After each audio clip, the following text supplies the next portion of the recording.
I created another universe and founded paradise. For I, Fischl, am the Prinzessin der Verirrt...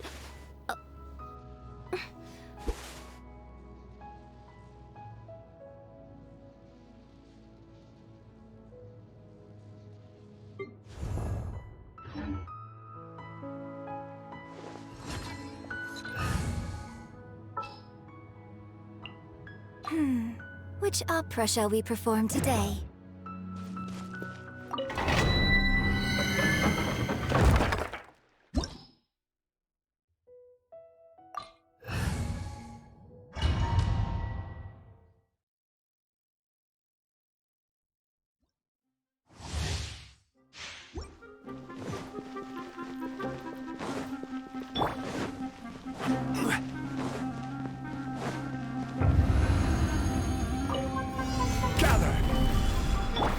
We shall prevent your grand finale! Through me, justice is served! You stand condemned! Your penance is due! You stand condemned! Your penance is due! Solidify! And step!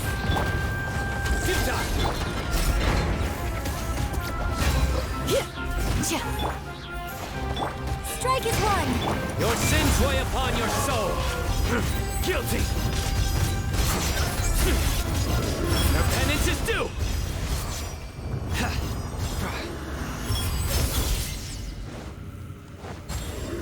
Guilty!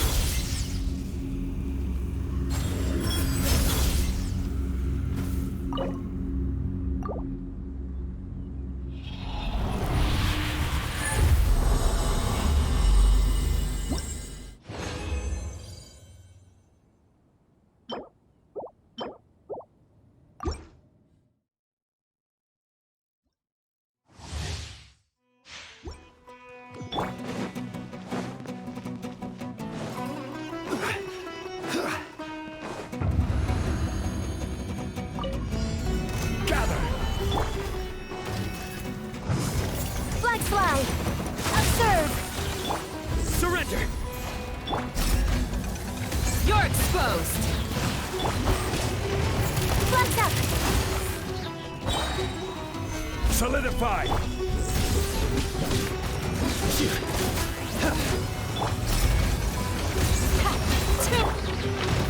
Unleash! Stabilize! Suta!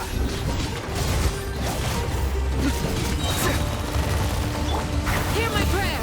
Your grand finale! Through me, justice is served! You stand condemned! Guilty! Your penance is due! Guilty!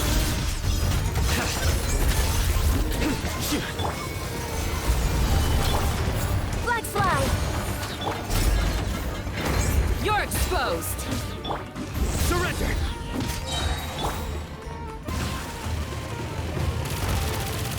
Solidify! Unleash! Suta! Too easy!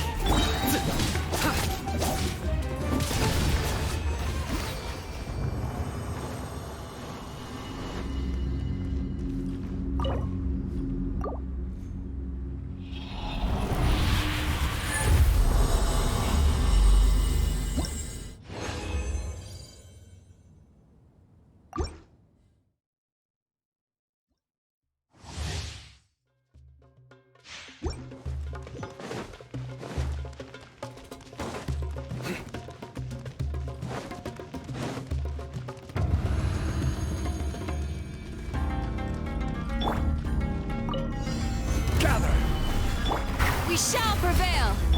Strike is one! Unleash! Judgment is upon you. You stand condemned. Guilty. You stand condemned.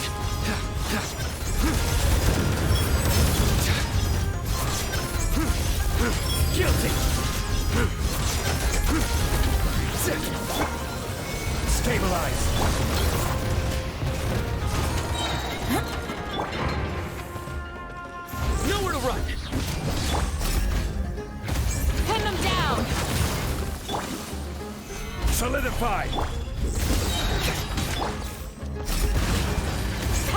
Too easy! Break a leg. And step. Your sins weigh upon your soul! You stand condemned!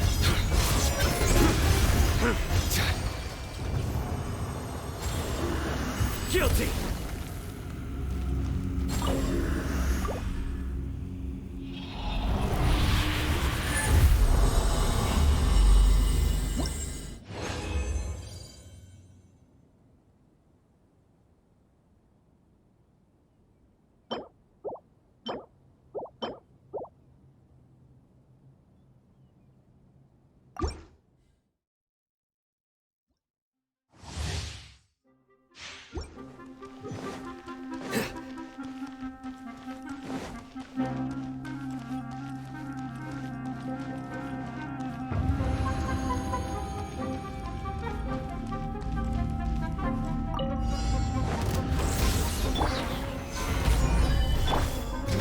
Flags up.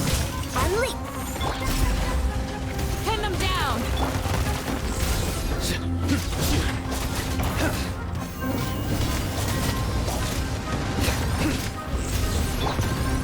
Gather!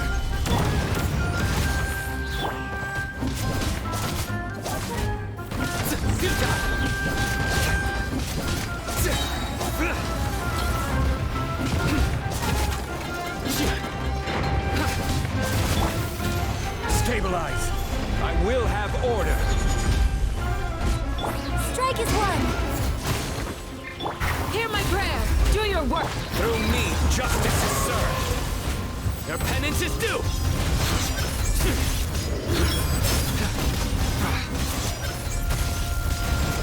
You stand condemned! Guilty! Their penance is due!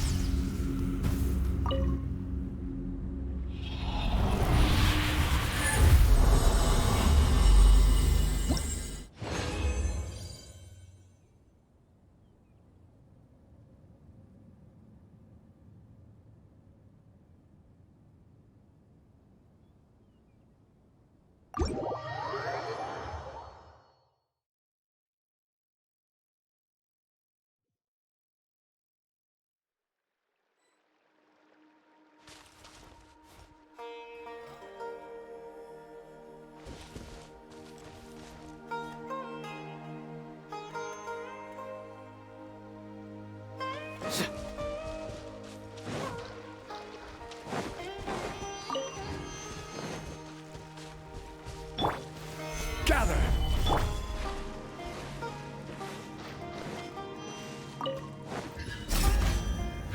You're exposed!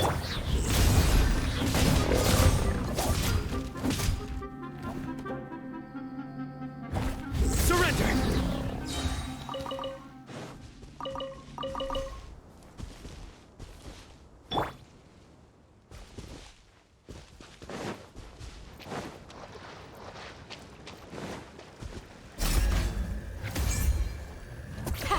Too easy!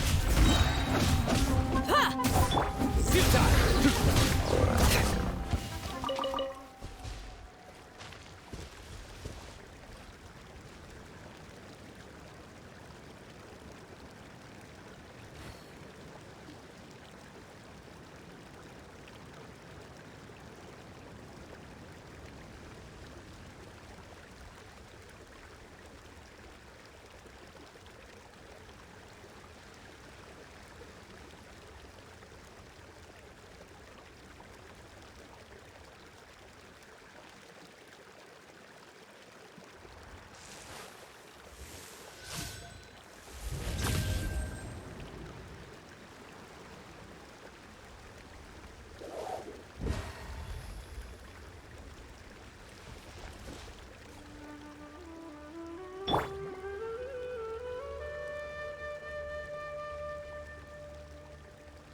Can't see.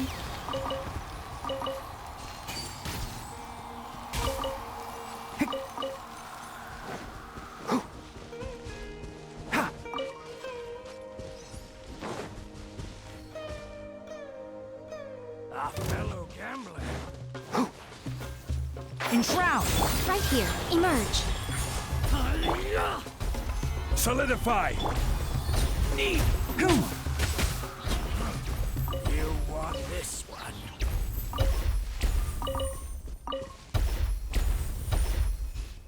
Keep up. Keep up.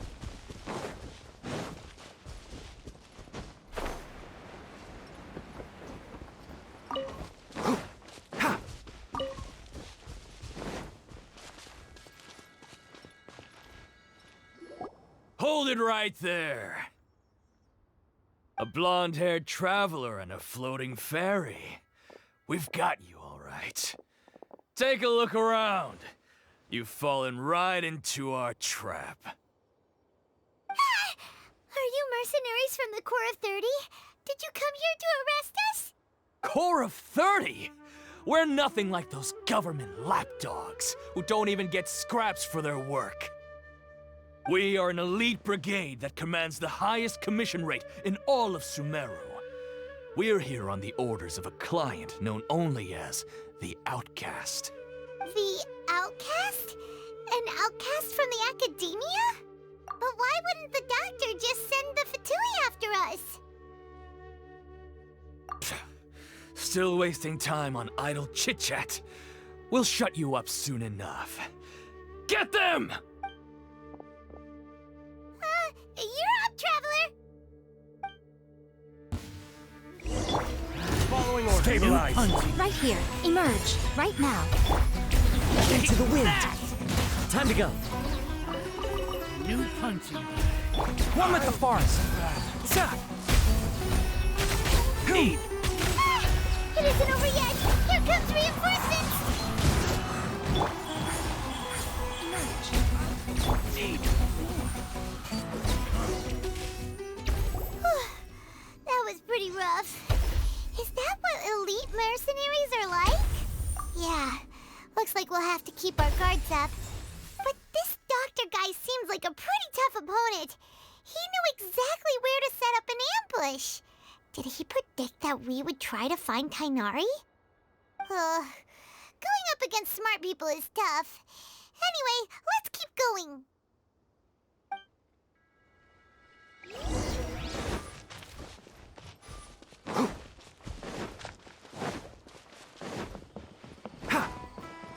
Keep up.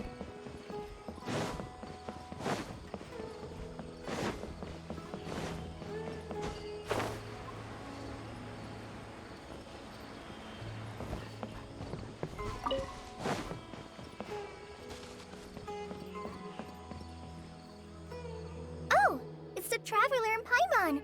What are you two doing back here? Kale, it's nice to see you again. Are you doing all right?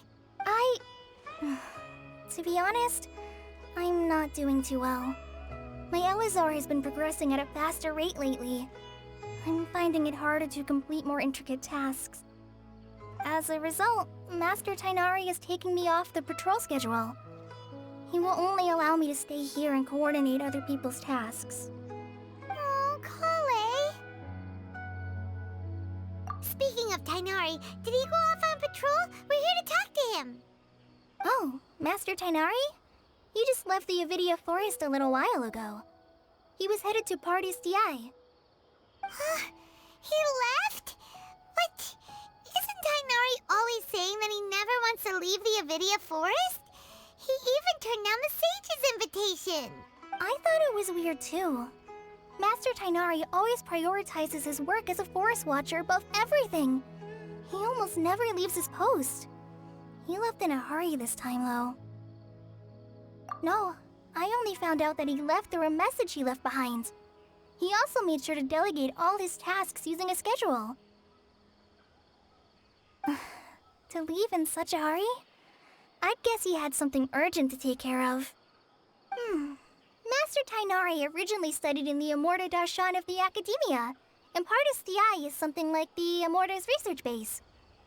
I know that before he became a forest watcher, Master Tainari once spent a long time conducting research at Partis DI.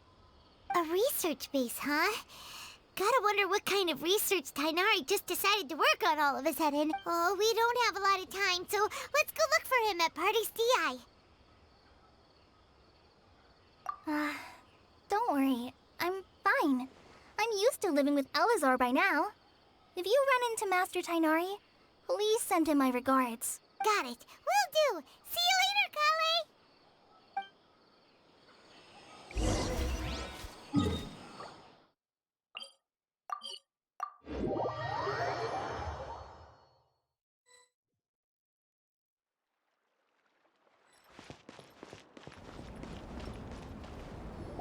Wait! Look who it is!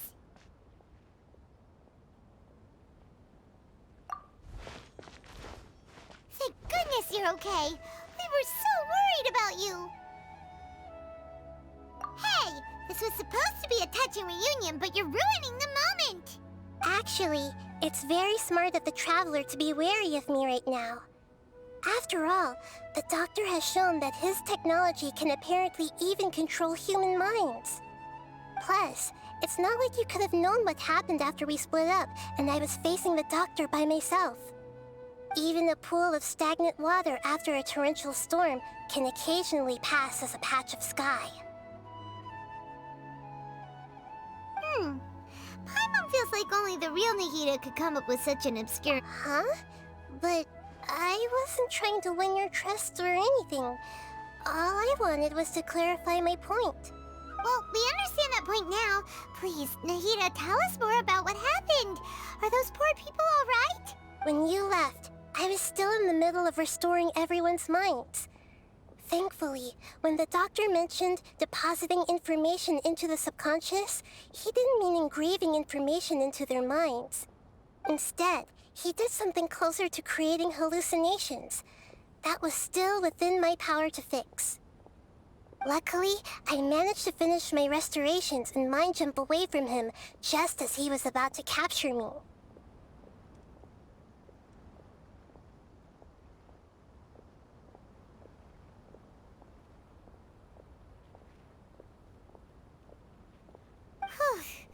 What a relief.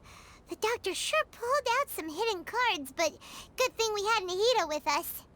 I wouldn't be relieved just yet.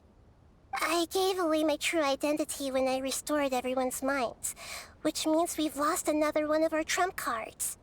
Also, the Doctor is already an expert at modifying Akasha terminals. Maybe it's only a matter of time until he captures my consciousness inside the Akasha. Would that mean you'd no longer be able to jump between minds? Then how do we stop him? He's still at the Academia, so it's possible he already started messing with the Akasha. Ugh, it feels like he's toying with us. What a nasty piece of work. Plus, the Doctor's combat ability alone is apparently enough to make him worthy of being number 2 of the Fatui. We shouldn't give up hope just yet. Let's try to find another way to attack this problem. Actually, Nahida, how did you know we were trying to get to Party's DI? Have you been waiting for us? Yes, I have. I can see the Traveler's elemental energy, so I deduced your destination by looking at the direction you were moving in. You didn't come here for sightseeing, right? Did you find any leads? We're looking for a scholar we know. His name is Tainari, and the sages once tried to reach out to him. Why don't you come inside with us and see what we can find? Okay, let's just hope we won't get him into trouble.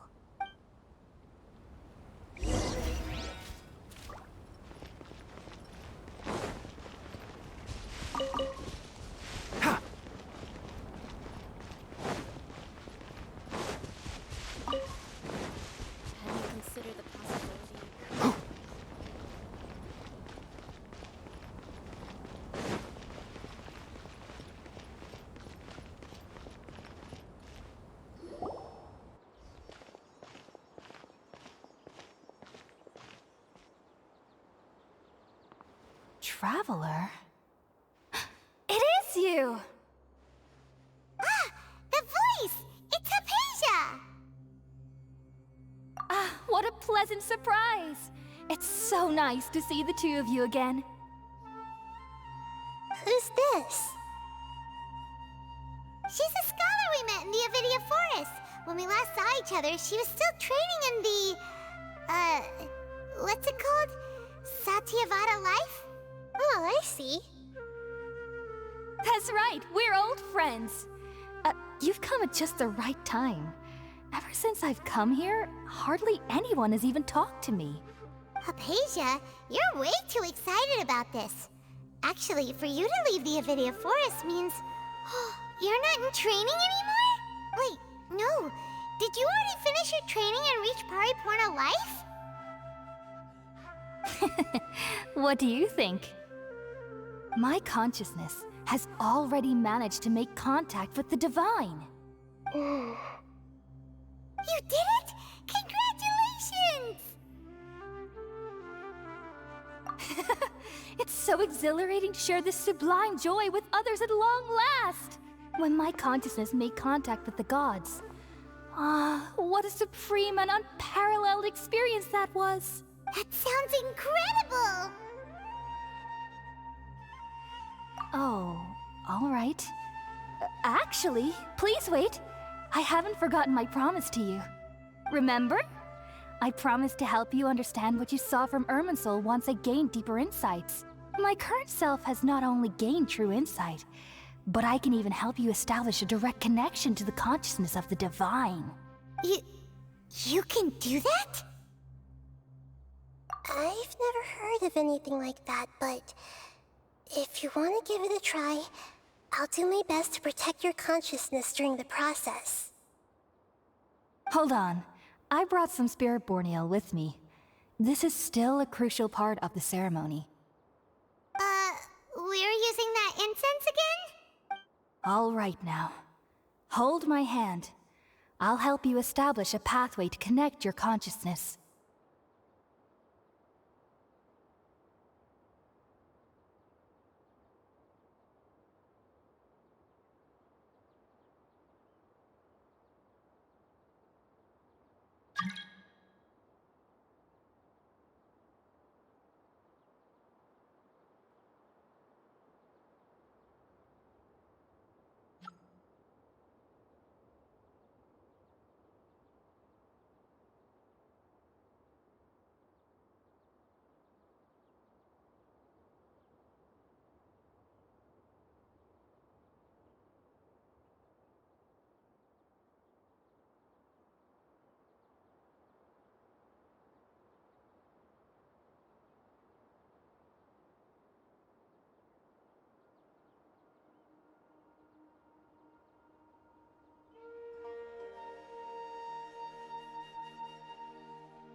Okay. Ready?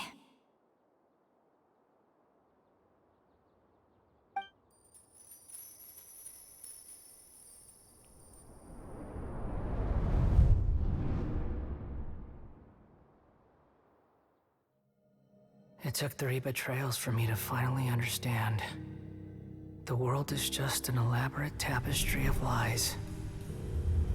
My fury will never be quelled. The first to betray me was a god.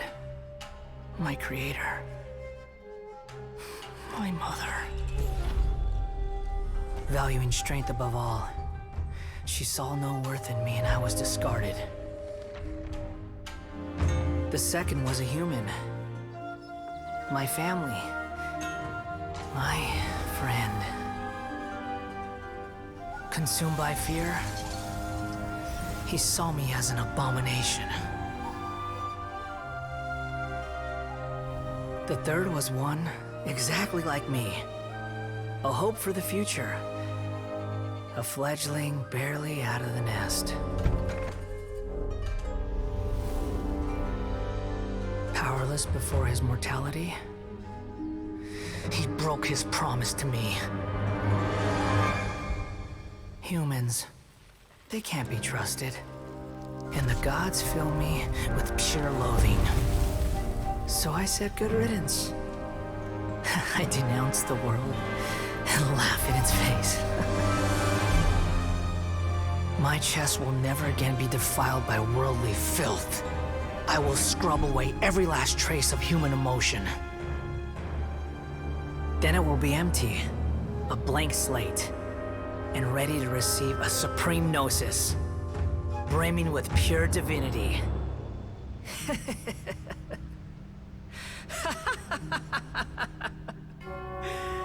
There is no need to fear.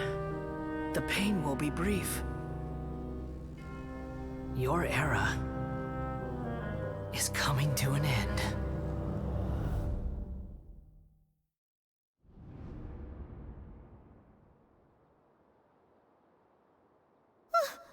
What was that?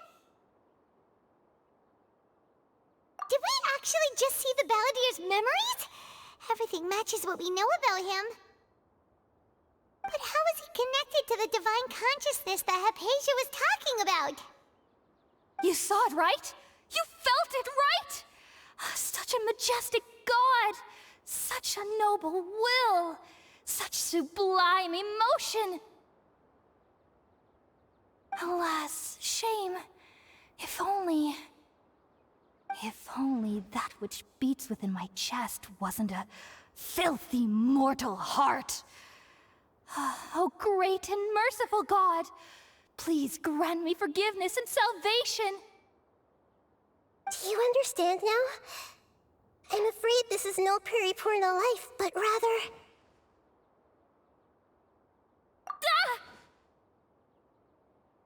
You! Why are you so mean to me? Why is everyone hiding from me? I found divine wisdom. Shouldn't I receive praise and honor? Haven't I uncovered that light in the darkness? Hypatia? That's how I always thought everything should be. Wait. Have I already lost my mind?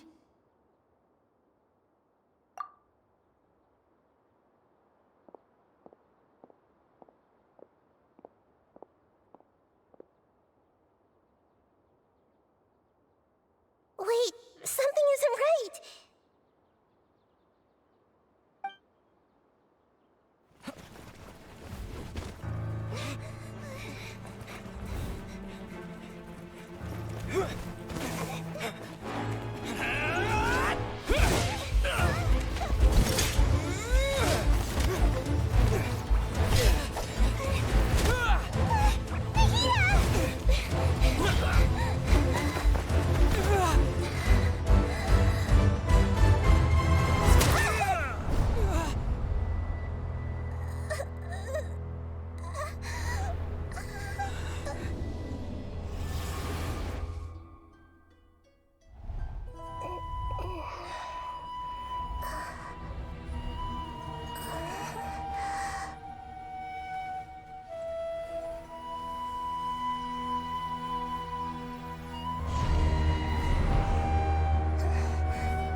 Oh, the Traveler's back?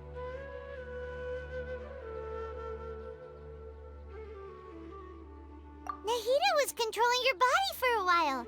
It seemed like she jumped over to you as an emergency measure right before the Catherine puppet was destroyed.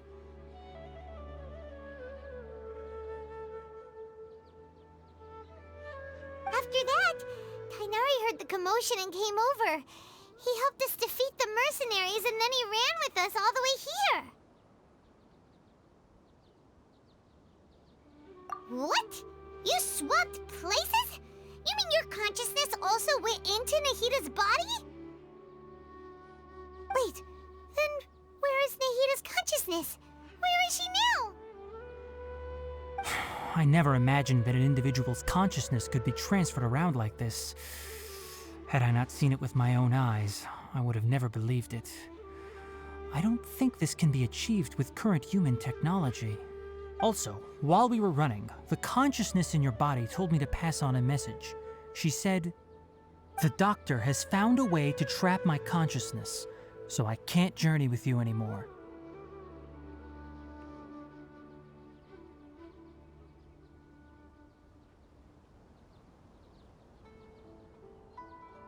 But even in a moonless night, a shower of starlight can still drown out illusions and lies. Oh no! Nahida's trapped in the sanctuary of Surasthana for good this time! Was that message all she left for us? It's pretty vague.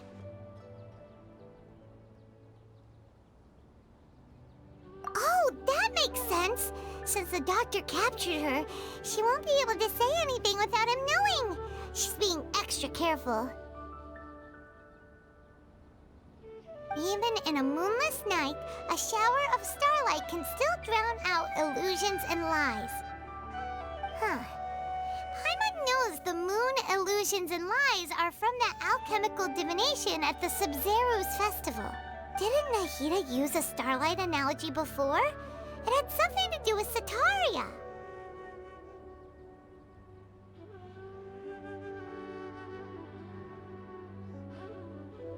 Oh, that makes a lot of sense. Huh.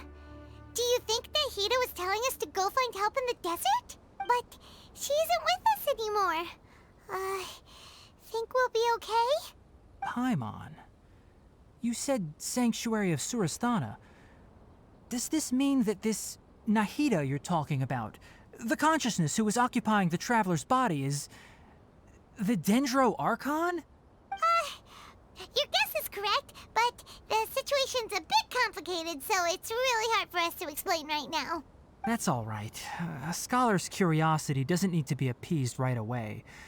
As for the complicated nature of the situation, safe to say I have witnessed that for myself. I've spent some time with you, and it looks like the Dendro Archon's also on your side, so I trust you. Thank you, Tainari. Oh, actually, we came here to ask you a question. What do you know about the project that the sages have been working on? Ah, that. While I was indeed invited to join that project, the sages were always secretive about its scope and goals. All I know is that that project has something to do with the restoration of Irminsul.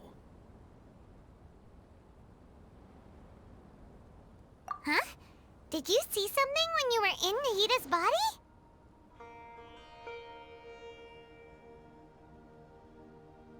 What? Do you have any evidence?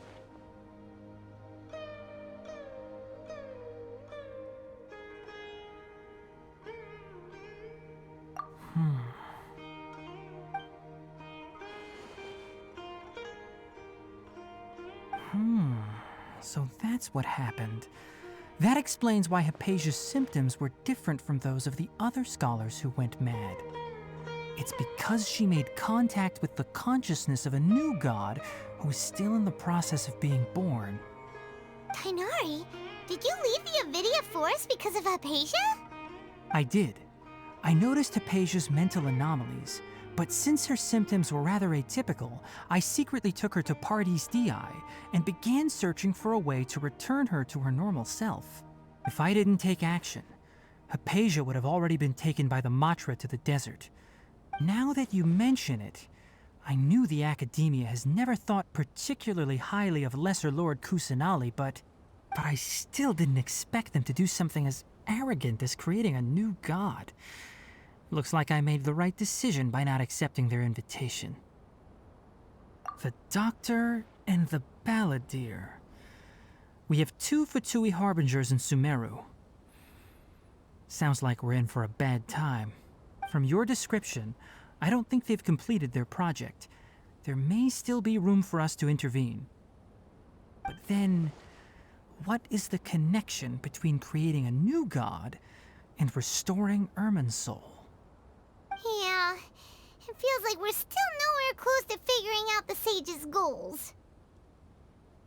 Right, we've pretty much gone over everything we need to know, so we should head out. How about you, Tainari? What are you— I'll stay here for now. I still want to try a few more things to help Hypatia. If you're planning to go into the desert, start by heading for Caravan Rabat. That'll be your fastest route. Come find me here if there's anything else I can do to help. May the spirit of wisdom go with you. Thanks, Tainari. Hopefully Hypatia will feel better soon. We're off then.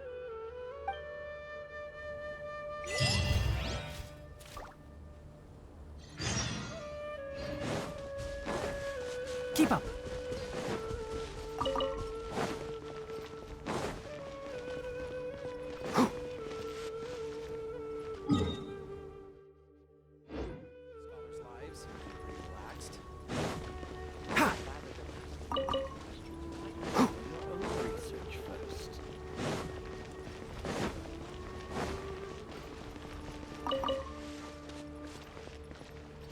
Keep up!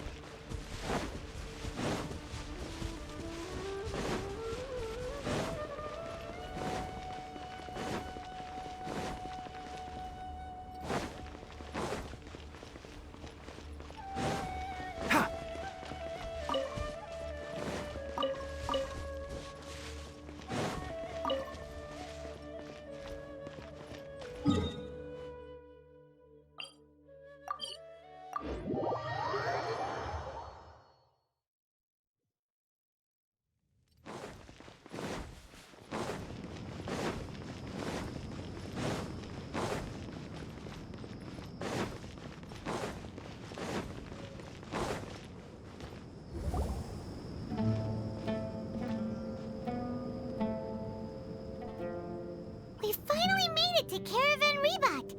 It's pretty lively here. So, just past this wall is the desert, huh? Oh, wow. Paimon remembers hearing people call this the Wall of Samiel. It's made to block sandstorms from the outside. Oh, if it's this tall, it's gotta be the divine work of Greater Lord Rukkhadevata, right? Enough gawking. Come on, follow me. Huh? Over here. Oh, Hatham went that way! Let's hurry up and follow him. Wonder what he's up to.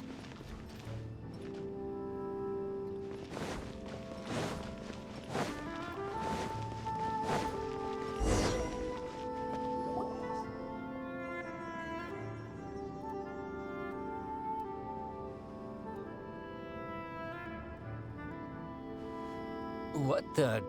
Where did he go? How did we lose him? They were just here a second ago. More Aramite mercenaries? Who are they working for this time? Anyway, Traveler, it seems like we were being followed again. You were too careless. You should have noticed those hopeless amateurs trailing you a long time ago.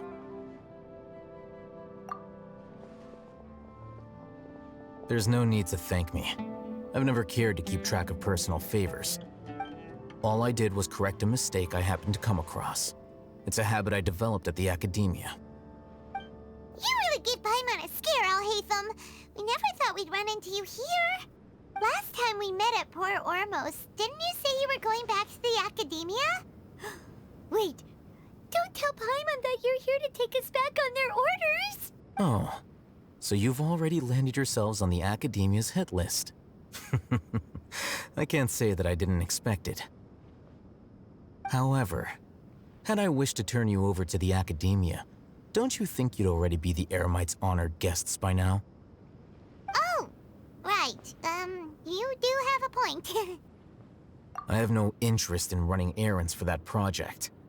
As a scholar, I've always belonged to the camp that promotes researcher autonomy. And these days, you're more fascinating than anything the sages can offer. Not quite. To tell you the truth, I'm still investigating the Divine Knowledge Capsule. Unfortunately, I've run into some difficulties. Everyone says the capsule originated in the desert and was eventually moved to Port Ormos.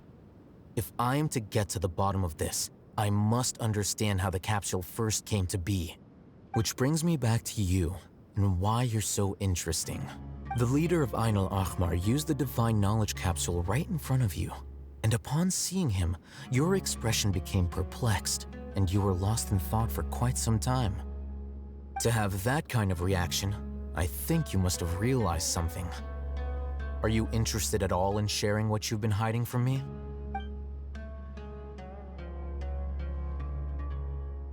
Al-Haytham, you really have a ridiculous eye for detail.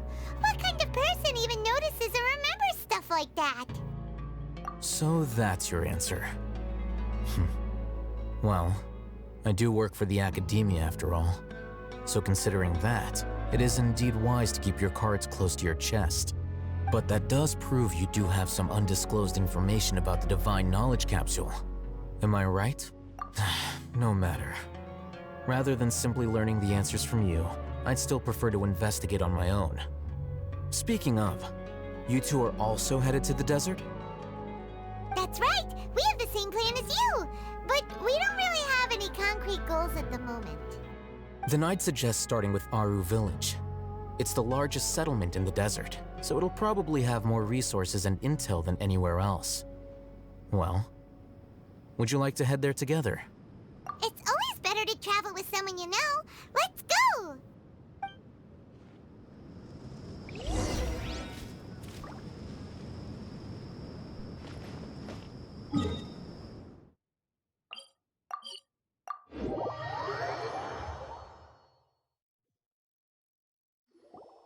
Before us lies Aru Village, the safe haven of the desert folk. Whoa, this landscape is really something else. What a cool place! Let's...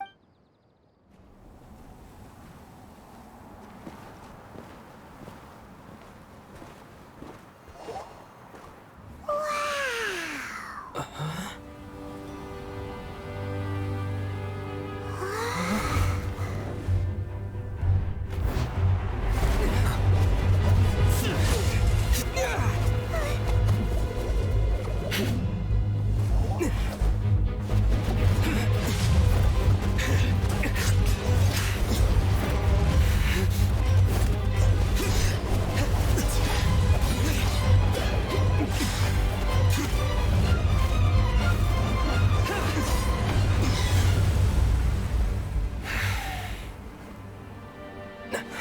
Sino.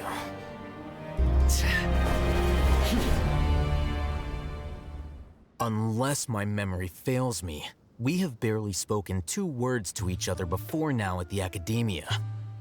Would you care to enlighten me as to when and how I invited the General Mahamatra's wrath? Al-Haytham, do not think you can escape my judgment just because you managed to escape my attack. Judgment? So that's how you'd characterize your actions here, is it?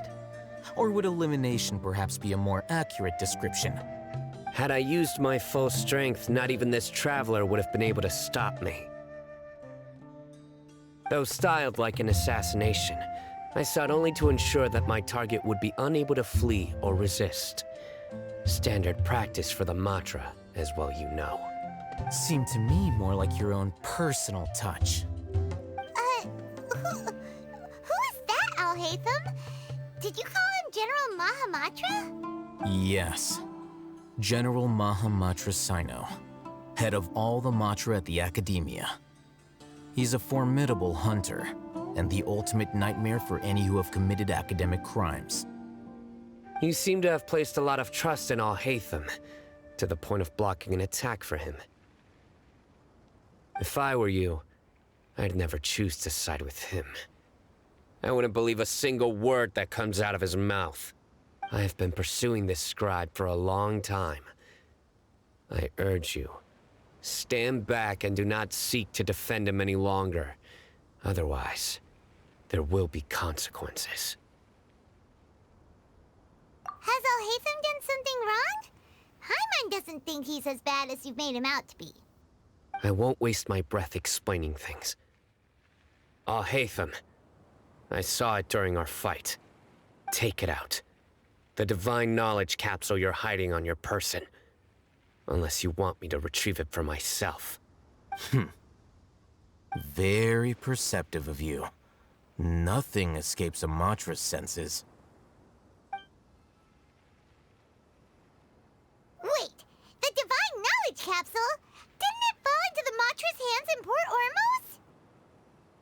No wonder you speak with such confidence, Sino. But I must admit, I'm very curious. What does this capsule mean to you? And why, as General Mahamatra of the Academia, are you all alone in the desert? As far as I'm aware, the other Matra have been speculating about your disappearance. Have you been given a mission that's, let's say, morally dubious? If I was the real target of your mission, what was stopping you from simply using your authority and resources to judge me within the walls of the Academia?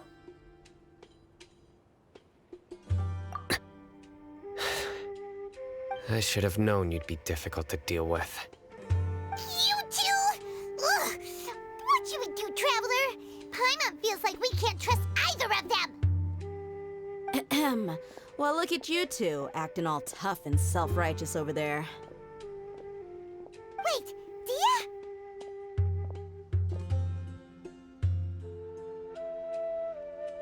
Great! Finally, someone that we can trust! You gotta help us out here. Otherwise, these two are gonna start fighting again! Yeah, sure looks that way. Two giants from the Academia duking it out once and for all.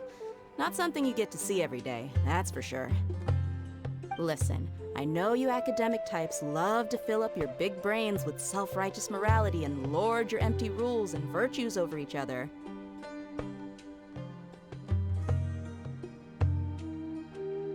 But how dare you bring your petty disputes into the safe haven of Aru Village? It seems like someone's gonna have to beat some sense into your thick skulls until you finally learn to respect these grounds.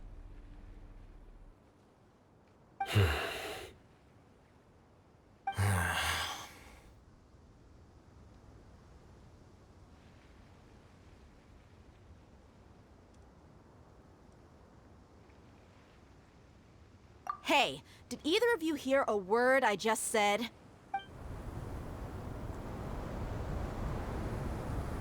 Whoa, what's going on? The wind's so strong! Is this a sandstorm? Paimon's gonna get blown away!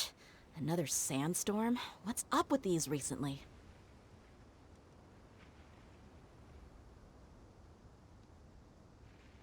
Hey!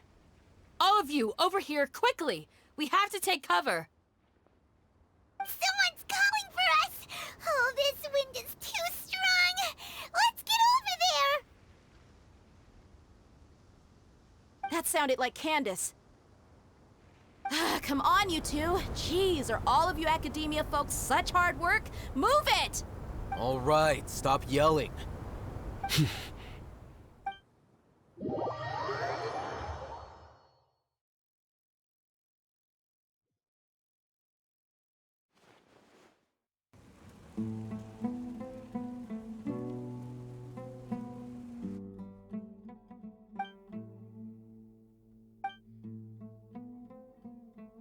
Well, this is pretty awkward. Hey, wanna play sardines with three people who wanna tear each other limb from limb? Sure, why not? Sounds fun. The air is so thick and heavy. Paimon can hardly keep floating anymore. My sincere apologies, everyone. This is the home of our village chief. I will have to ask you to make do with this small room until the sandstorm dies down. Please, let me introduce myself. I am Candace, protector of Aru Village.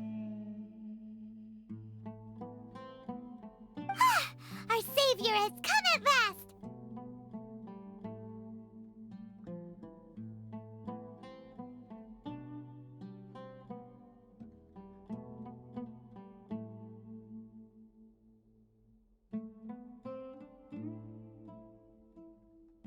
Nice to meet you, Candace. The name's Paimon. Thank you so much for helping us. There's no need to thank me. It's only right to help each other when the weather gets rough. Wow, she's so gentle and caring, like a nice older sister. Unlike those guys over there. All right. Now that we're all better acquainted, we should return to the topic at hand. As a guardian charged with the responsibility to protect my fellow villagers from harm, I was observing your conflict from afar, even before the sandstorm started.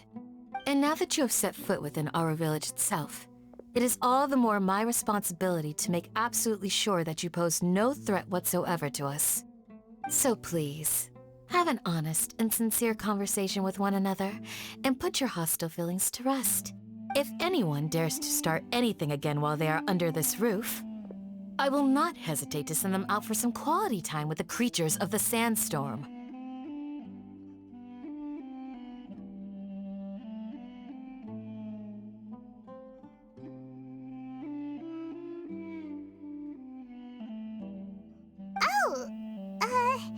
On second thought, Paimon may have misjudged Candace's character. And that goes for you too, Miss Dia.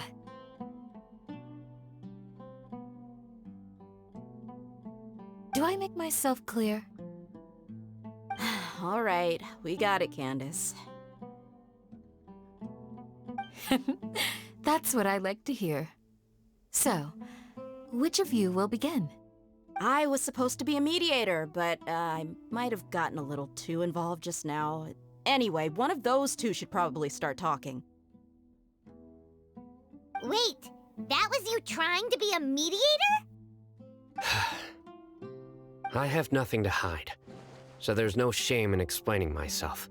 While Al-Haytham wasn't wrong about the other Matra not knowing my whereabouts, it's not because I've been assigned a morally dubious mission. Rather, I've chosen to exile myself. Huh? Exile yourself? A little while ago, I discovered that there was data missing in the Academia's project planning and development files. What little they did report clearly did not match the project's actual progress. As General Mahamatra, I had the responsibility and authority to request an audit. However, to my surprise, the person responsible for the erroneous data was none other than Grand Sage Azar himself. I tried to investigate the issue myself before submitting a formal audit request, but I soon found that all leads and potential pieces of incriminating evidence, I began to realize that they were cautious of me from the very beginning.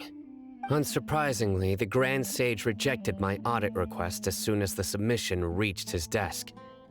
He even said to me, "The power of the General Mahamatra is granted by the sages. You have no right to judge us."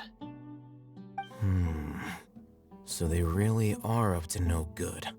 I realized then that to the Grand Sage, the Matra are nothing more than tools for the sages to assert and maintain their control over knowledge. The vows that we took, the principles that we strive to uphold, they are meaningless to the Academia of today. I believed it would be wise to flee the Academia before the sages had a chance to take action against me. This way, they can no longer see nor predict my actions. I will never give up on this investigation. There's no need for someone else to give me power or authority. Once I find the truth, I will administer judgment by my own name. Sino seems to have the same goal as us. We're all investigating the sages. Plus, now that he's no longer the General Mahamatra, he somehow feels a lot less scary. Well, Sino, if that's your story, then why did you see Alhaitham as a target? When I was investigating the matter in the academia, I overheard a conversation between Alhaitham and a sage. The sages asked you to investigate a blonde-haired traveler. Do you dispute this, Alhaitham? What? Like many parts of the project, this assignment was undocumented. Now throw in your suspicious behavior with the Divine Knowledge Capsule, and I think we deserve an explanation. Yes. I was indeed tasked with investigating the Traveler. After all, the promised reward was so great that hardly any scholar could have refused. The sage told me, once you've completed this assignment, I can give you a glimpse of divine knowledge. A most enticing offer. Unfortunately, those academics don't know me at all. Their words contained one key piece of information, namely that divine knowledge indeed exists. That gave me all I needed to know. From my perspective, the sages are far from trustworthy. Think about it. Isn't it a little strange they're so willing to share divine knowledge with anyone? Even so, I began my own investigation following the lead of the Divine Knowledge Capsule. In the end, I realized my wisdom in committing to this rather than collaborating with the sages. Had I been less guarded, I probably would have ended up like that Ain al-Ahmar mercenary, incapable of remaining sane for long enough to hold a conversation. You mean that the sages originally planned to dispose of you, using one of those capsules that drive people insane? I'd already given up on the assignment by then.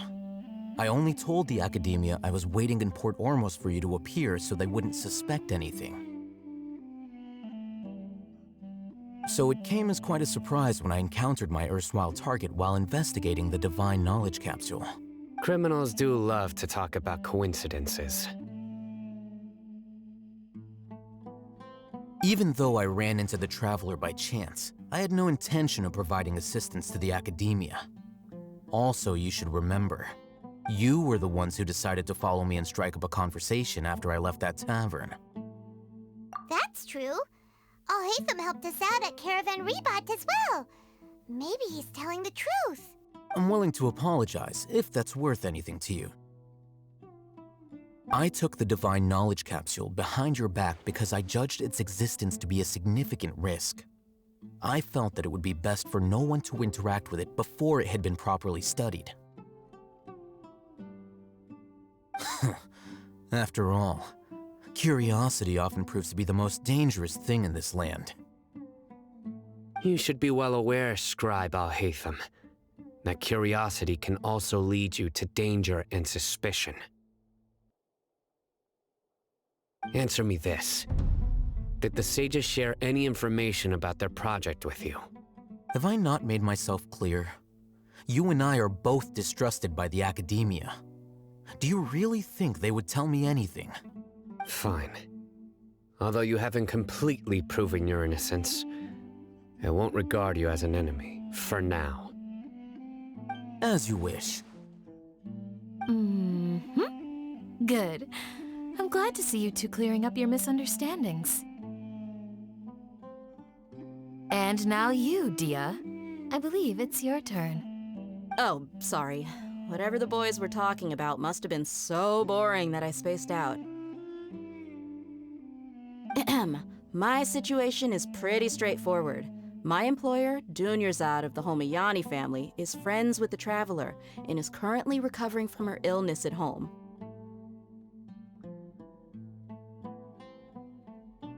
I had nothing going on, so I decided to return to Aru village for a visit. I was actually looking forward to a pretty exciting time getting back together with everyone here. But then I saw these two random guys in the middle of a pointless argument. You ticked me off, and things went downhill from there. Is that all? Well, I will admit that definitely sounds like your style. In that case, welcome back, dear. That's more like it. I missed you all so much, Candace.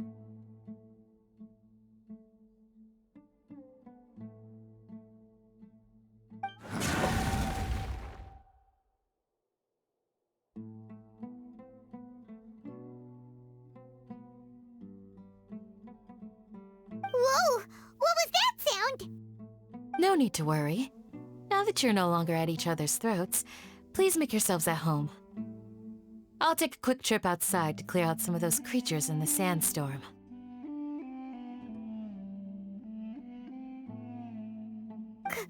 Creatures? In the sandstorm? Are you sure you don't want some backup? Fighting in a sandstorm is not for the faint-hearted. Anyone without extensive training in these conditions is at a disadvantage. You needn't worry. Yeah, just leave them to Candace. Don't worry, she's as tough as they come.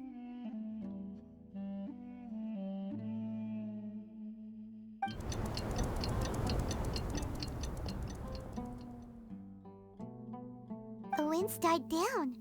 That means the sandstorm's over, right? Candace still isn't back yet, though. Is she alright? Maybe we should go out and check on her. When you put it that way, even I'm starting to feel a little worried. All right, let's go. We've been here long enough, and the boys are as chatty as the floor.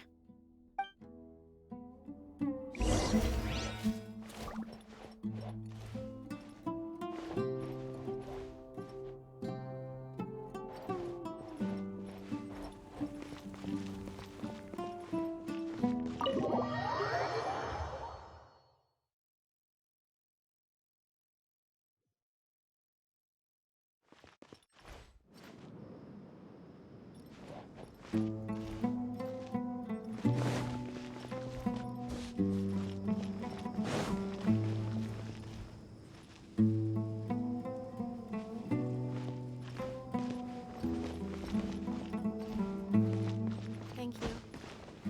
Sorry.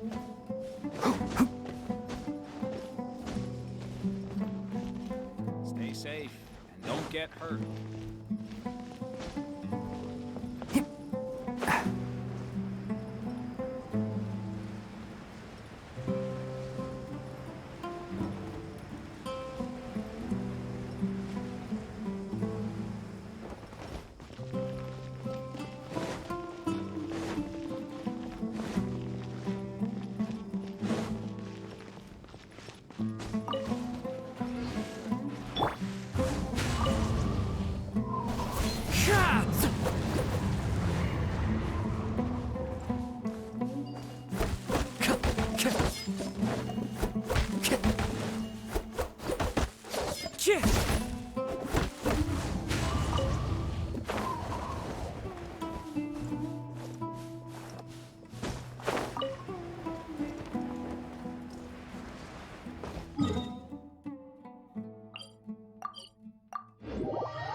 Time to go.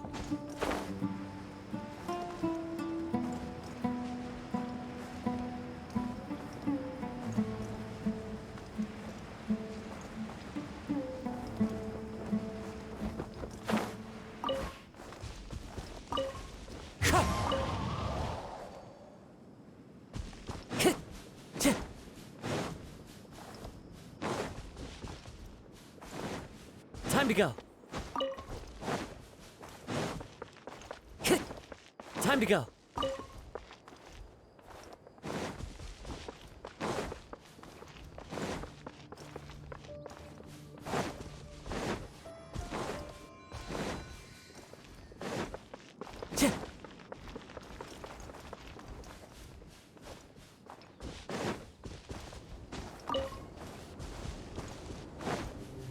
Time to go.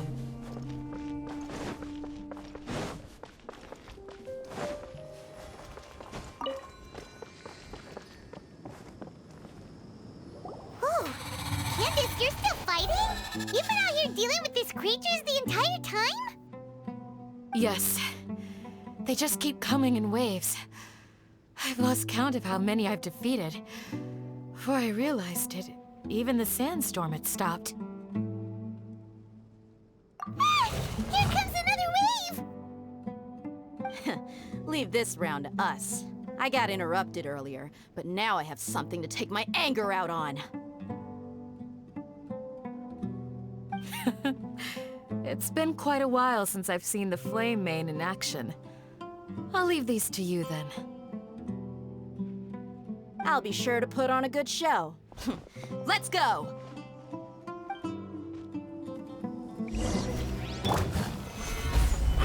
Right here, right now. Emerge. Into the wind.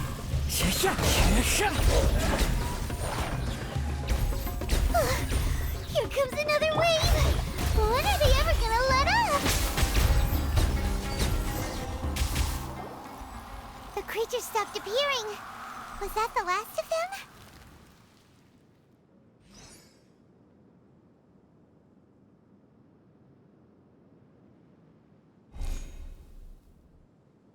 What we fought just now was probably the aftermath of the sandstorm. So we should be safe for the time being. Well fought, everyone. No injuries, I hope. Huh? Who are you? Ah, my apologies. I haven't had a chance to greet you yet. I had my hands full taking care of the village's elderly and children. I am the chief of Aru Village. Everyone usually calls me Uncle Anpu. Sir, I am also originally from the desert, but I have not been back for some time now. May I ask if such sandstorms are common? I can't say they've always been common, but recently the storms have become increasingly severe and frequent. Besides sandstorms, we also occasionally get earthquakes. According to an investigator who stayed in the village a while ago, these unusual natural phenomena are related to the withering of Irminsul. Another effect of Irminsul's withering. So, Irminsul's withering causes withering zones in the forest, and sandstorms and earthquakes here in the desert? Everything in the natural world is inextricably connected to Irminsul. These regional symptoms can indeed be a reflection of Irminsul's present state. Everyone in Aru Village needs to take good care of themselves. Speaking of which, why haven't I seen a single village keeper since I got here?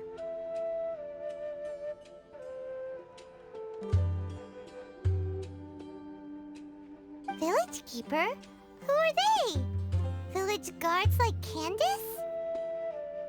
Does your curiosity know no bounds?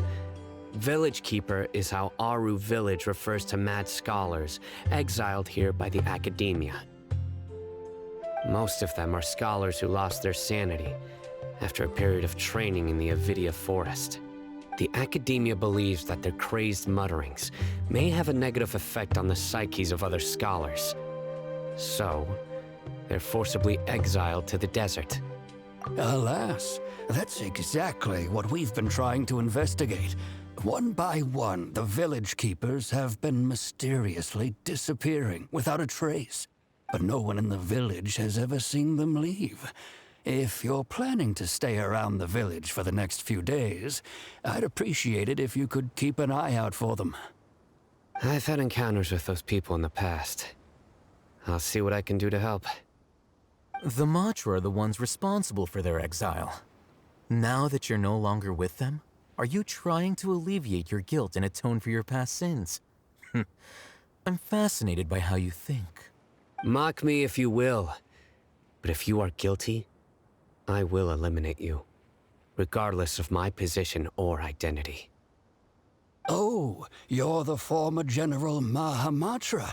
You must be an expert in these kinds of investigations. Thank you for your help. Is it because you're reminded of Hypatia? Oh, these poor scholars. First they lose their sanity, now this! We need to help get them back home, safe and sound.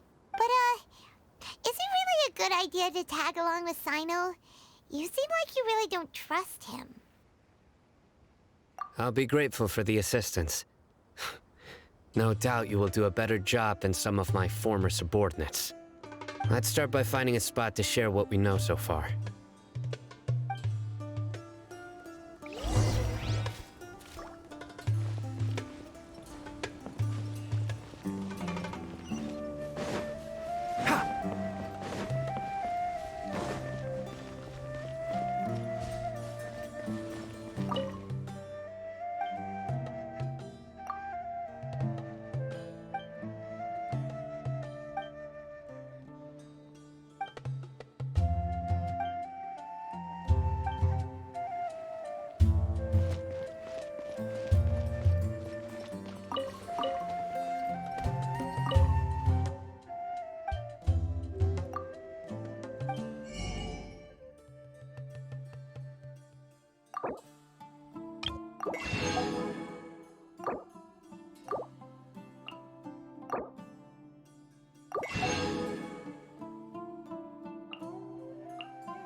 Keep up.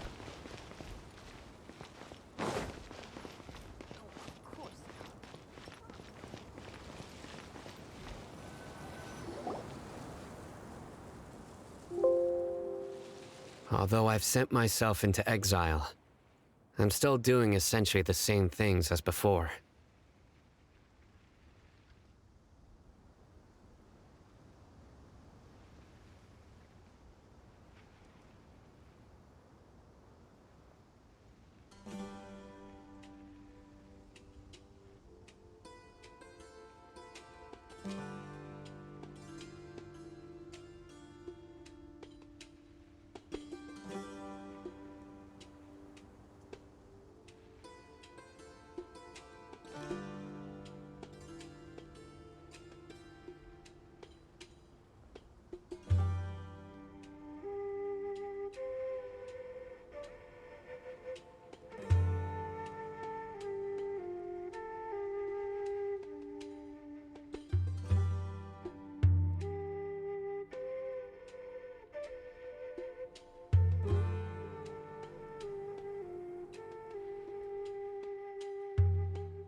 Do you still have any questions for me before we start our investigation?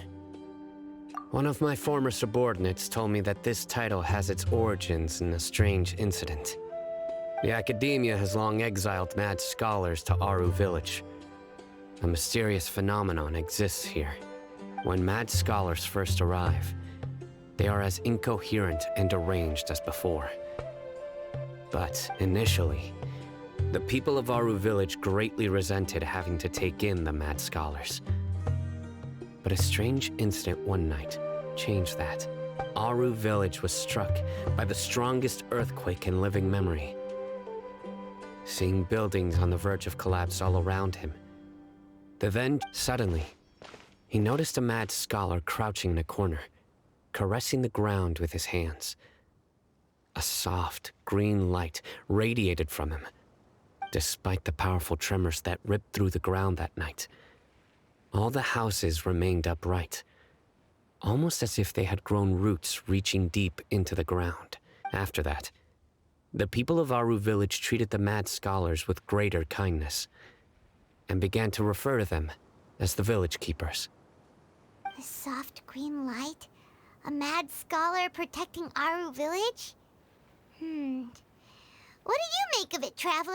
Paimon thinks so too. Actually, Sino, do you know if any of the mad scholars continued to wear their Akasha terminals at Aru Village? In theory, they would continue wearing them so the Academia could still monitor their activities. With that said, the main Akasha system would no longer have any interaction with them. Oh, no wonder! Everything makes sense then! Add in the fact that they calmed down, it was probably Nahida who calmed them. If you are able to draw a conclusion from this one story alone, then it appears you possess much more information than I do. So, what do you make of the story?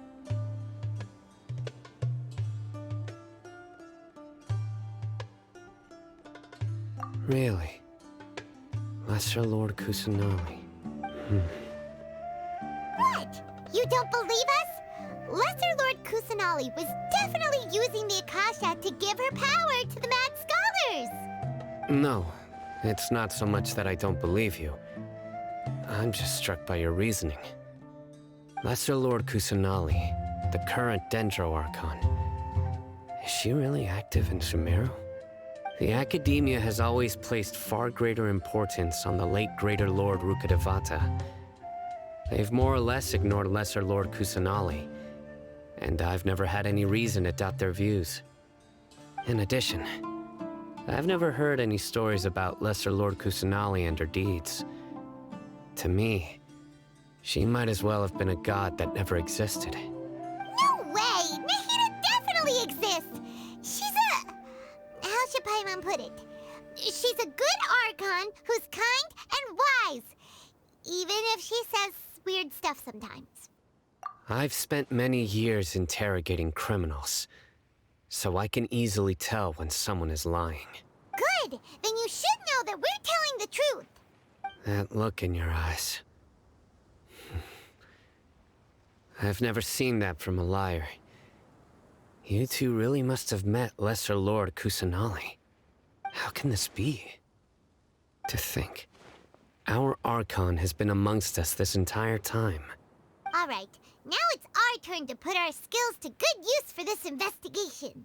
But easier said than done, especially since we don't have any leads. Maybe we can start by knocking on some doors. Excuse me, are you here to help me find my grandpa? Huh? Who are you? By the sounds of it, a resident of this village. My name is Isak. You'll help me find my grandpa, right? Is your grandpa a mad scholar? Hey, don't say that. Grandpa is just Grandpa. Why do you have to call him that? It's not like he's a bad person or anything. The person you're referring to is not a local, yet you are. Why do you call him Grandpa? Grandpa is just Grandpa. He's my family. I heard everything you said to the village chief. Please, you gotta take me with you. I want to find my grandpa. I swear I'll help. I won't be a nuisance. Ah, so you're the one who was eavesdropping on us around the village chief's house.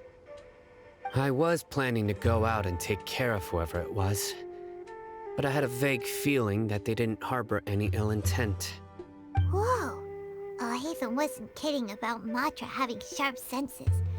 Sino, he's just a kid. All he wants is to find his grandpa. Let's find a way to help him. Sorry. I was only listening in because I wanted to know where Grandpa went. Honest. If you don't believe me, you can ask Miss Candace. All right. But first, let's confirm the facts with Candace.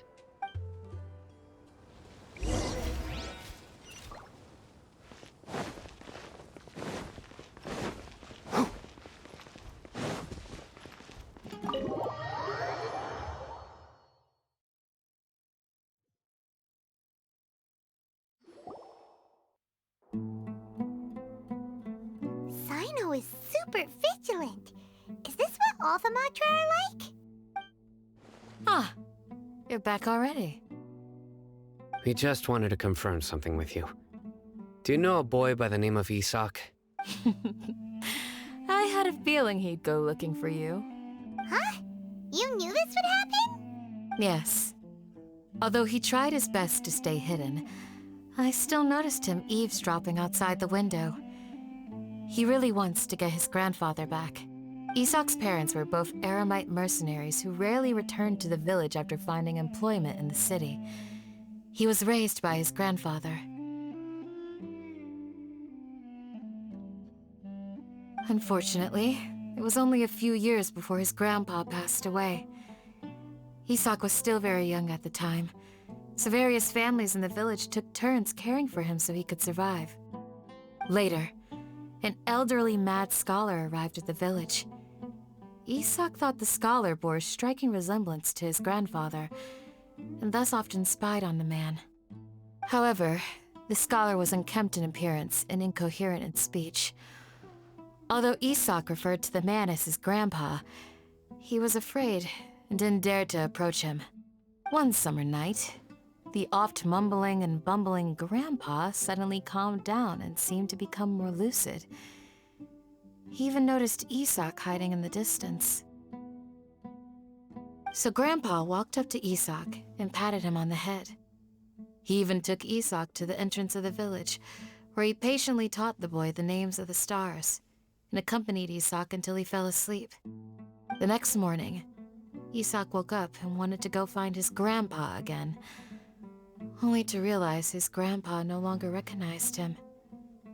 It's said that those who saw the scholar claimed he no longer appeared to be crazy, but appeared to be living in his own world, almost as if he were sleepwalking. Isak was thrilled that his grandpa was able to find peace, and would follow him all the time, asking him things like, "Grandpa, want me to take you somewhere fun?" Or, "Grandpa, could you tell me stories about the stars again?" All this somehow just makes Paimon feel really sad. It seems like they both deserve so much better. Perhaps. Nearly everyone who lives in the desert has some form of hardship or regret. But even so, we must still continue on with our lives. It's also my reason for fighting. I must continue to protect this land.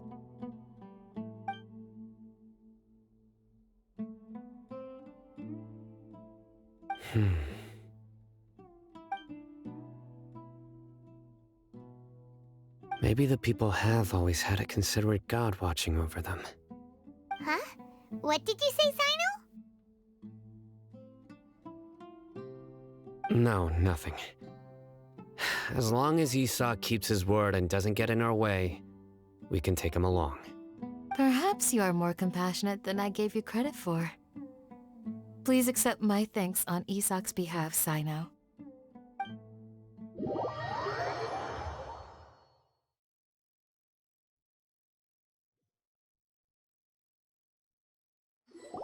Hey, Isak! Oh, it's you guys!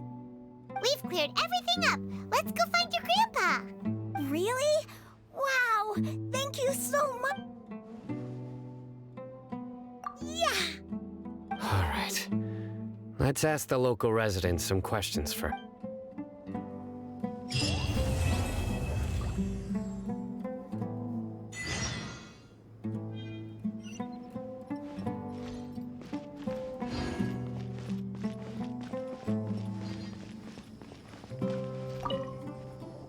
Excuse me, did you happen to see where the missing scholars went? You mean the village keepers? Oh, let me think. When I was eating dinner the other day, I saw one of them by the side of the road, muttering away and eating mushrooms and tree roots. They shouldn't go around eating that kind of stuff. Okay. Did you notice anything else? Anything else? No, I think that's all I have to tell you. Sorry.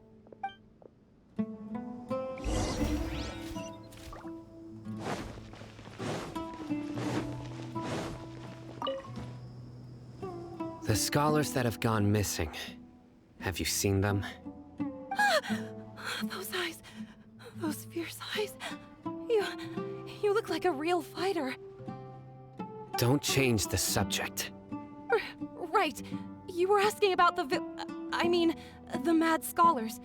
I think it's been a few days since I last saw them. I usually go to bed pretty early, so I'm not too familiar with what goes on at night. But honestly, I feel quite sympathetic towards them. Even though they act a little strange, they've helped me in the past. If it weren't for them, my house would have collapsed long ago. Do you also think Grandpa and the others are good people? Grandpa? Oh, hello there. It's little Isak. You mean that nice man who looks like your grandpa's long-lost twin, right? He was actually the one who protected my house. I saw it with my own eyes. He happened to be staying near my house that day and was doing something with his hands on the ground. It still feels pretty surreal now that I think back on it. Did someone teach them how to do that? Well, whatever the case, I'll always be thankful to him and whoever taught him to look out for others. I'm pretty sure that if I ever went mad, I wouldn't be able to do anything like that.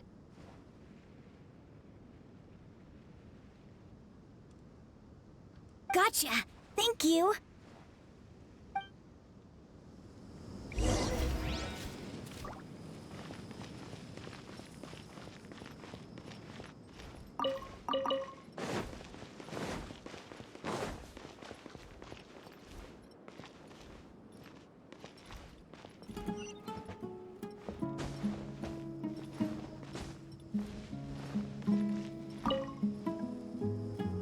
Sir, have you seen my grandpa recently?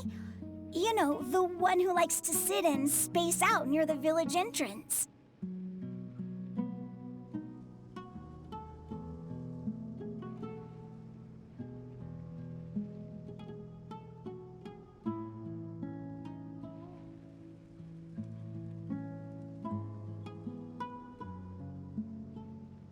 Oh, well, if it isn't Isak. Oh, your grandpa, huh? It's been a while. The last time I saw him, he was spacing out by the road as usual. I went and asked him if he'd like any of the food I had prepared, despite my wife's protests. Like many people, she's really quite terrified of them. And speaking of my wife, she's still always complaining about how I don't make enough mora. That might explain why she's always mad at me. Oh, thank you. Thank you for taking care of him.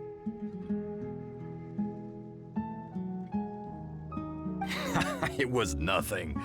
You're looking for him, right? Did he go for a walk and get lost? Yeah. That's no good. Well, once you found him, come by my place again and I'll cook a little something for the both of you.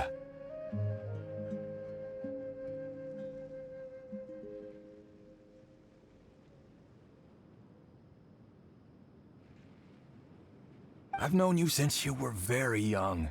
So as far as I'm concerned, you're family. Please feel free to come by anytime. Wow, what a nice guy!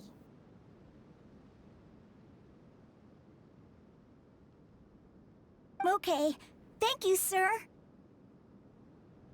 Huh? Don't say anything for now.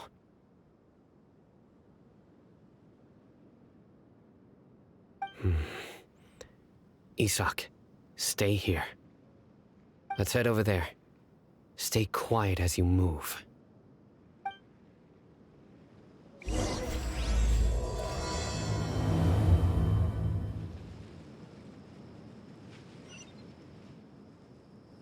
Thank you. Don't worry. I'm sorry.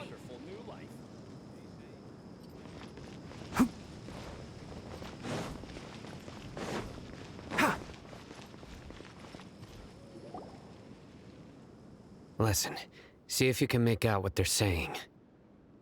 Have you heard? The mighty Scarlet King, the sovereign of our faith, will soon return to this world.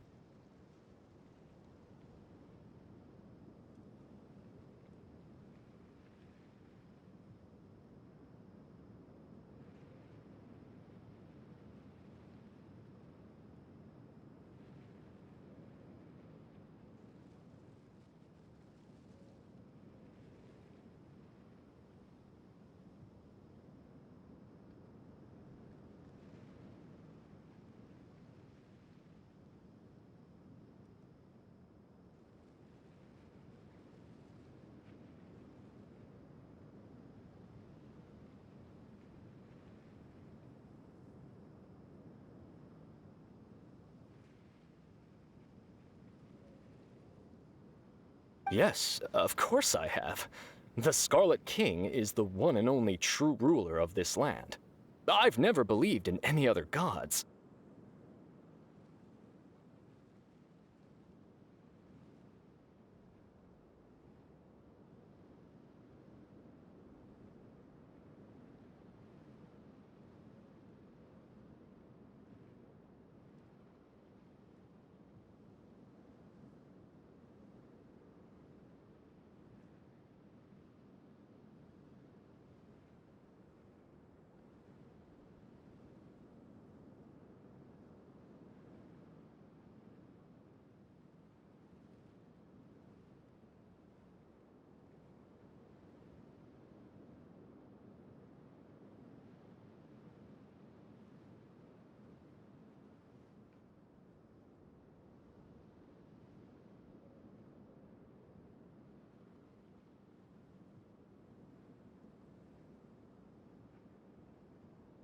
Still, you say he's coming back, but it sure doesn't feel like life's about to change around here anytime soon. What's your proof? Haven't you noticed? The village has been getting more deranged scholars than ever.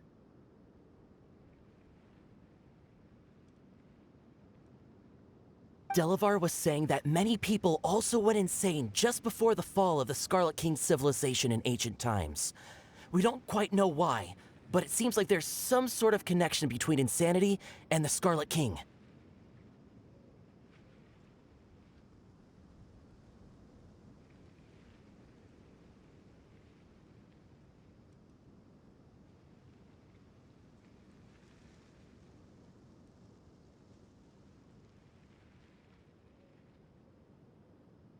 Isn't it a sign of the Scarlet King's power that all the mad scholars have disappeared?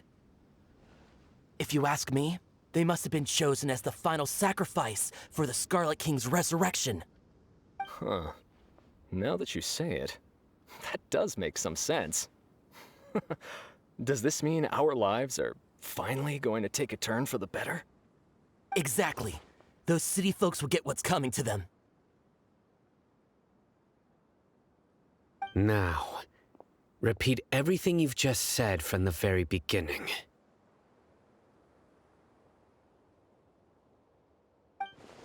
Huh? Who are you? Where did you come from? My patience is running thin. You heard what I asked.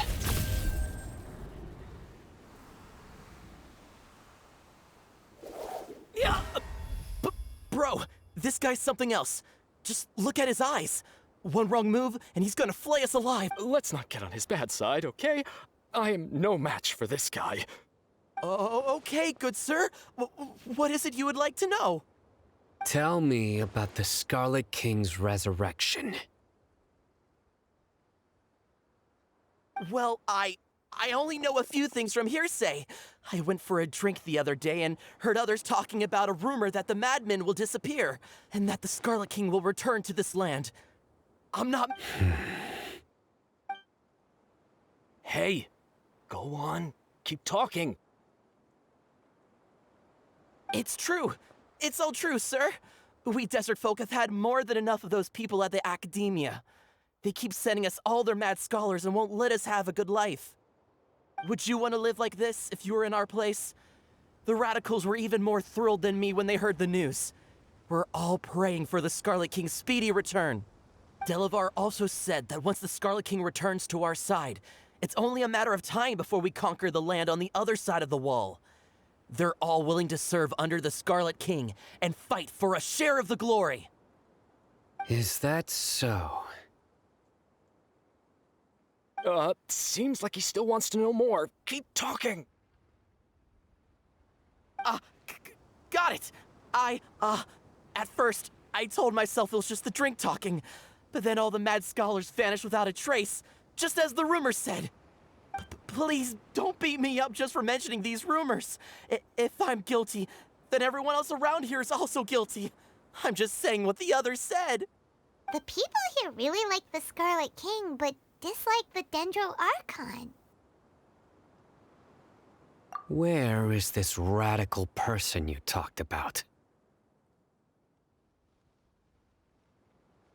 I haven't run into him over the past few days, so he probably hasn't been around the village. What about you, man? Have you... No, not at all. We wouldn't dare lie to you. He's really not here right now. Sounds like you're not too close with the radicals.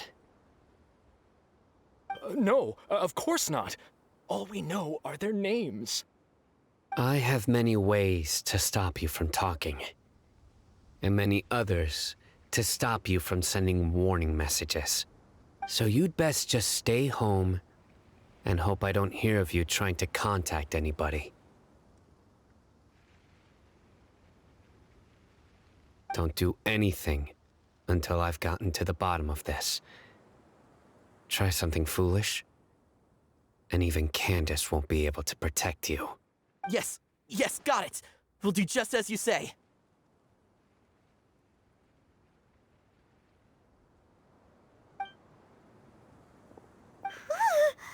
That scared Paimon half to death. Sino is pretty terrifying. He didn't try to reassure us at all. It's like he's used to hearing that. Oh, Paimon bets lots of people have told him that before. I heard that. Sorry. It's part of being a Matra. The rumor we heard just now seems like a strong lead. But we need to check a few more places. Very well. Isak! I'm here. Where's your grandpa's house? Well, I can take you there. Just follow me.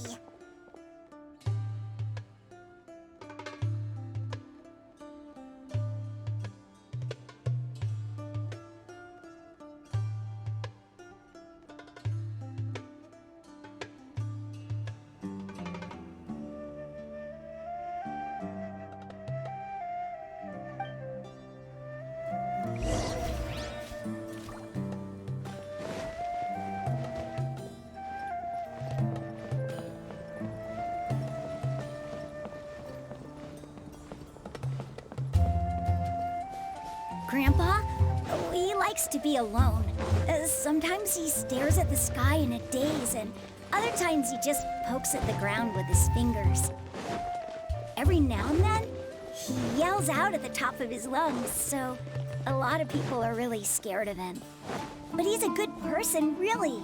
I know he is. I swear, he's just like my real grandpa. Keep up. Ha!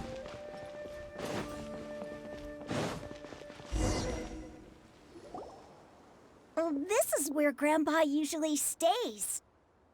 There sure isn't much here. No. Incense? Please don't say it's the same one as before. But are you okay? Are you getting dizzy or need to lie down? There's a scent that you can sense, but I can't. A certain traveler here once passed out from that smell. Thankfully, Tainari saved the day. And then he gave us a long lecture to explain all about how it worked. So, you know Tainari? Huh? You know him too? Are you two friends? Yes. Now that I concentrate, I can also make out the scent of incense. Wait, surely Tainari didn't lecture you too. No, no need. Did you first encounter this scent at Tainari's house? In the forest. From a scholar.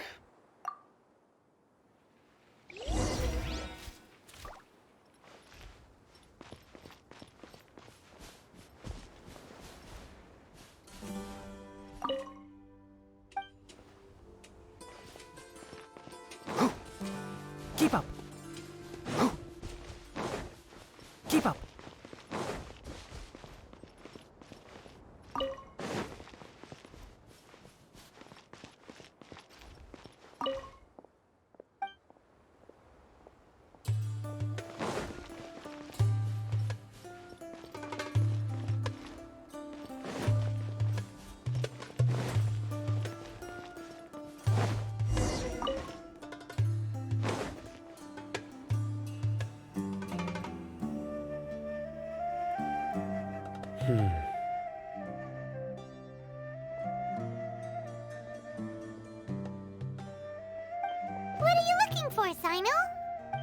Here it is. Take a look right here. Paimon doesn't see anything. Although the traces have been completely buried in the sand, there are footprints here. From the size and shape, they belong to an adult male. This pattern is a common one from this area. Local shoes. The scent is quite faint, but still extant. But who would come looking for Grandpa? He doesn't have any friends. We'd have to ask whoever lured him away with the incense. Huh? So you can lure someone away with just a scent? Hey! What's wrong with liking good food? Everyone's got something they love in life. Exactly. Most scholars are fond of incense, since the smell supposedly helps them clear their minds and discover new knowledge. Even deep within the clutches of madness, they still yearn for their knowledge-seeking days, and will follow the scent whenever it presents itself. No, Grandpa. So, someone's taking advantage of their weakness? Huh. Still, why would anyone want to abduct all the scholars? Are the rumors really true? Could the disappearance of all the mad scholars have something to do with the radicals? It's highly likely. Please, you have to save my Grandpa. Grandpa's never done anything wrong. Sounds like we'd better help get him back. Don't you worry, Isak. We won't let whoever took him get away with it. Let's head to Aru Village and inform Candace and the others about what we learned here. After that, we'll set off to find the scholars.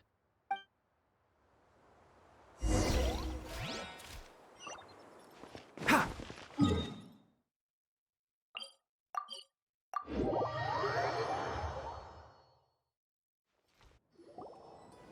Right. The darker fabric definitely looks a lot better. That'd be my choice, too. We're back, Candace! We've got a lot to tell you.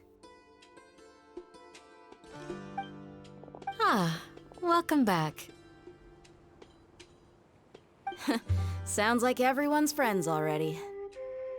Oh, Dia's here too! You bet. So, everything goes smoothly? Reasonably.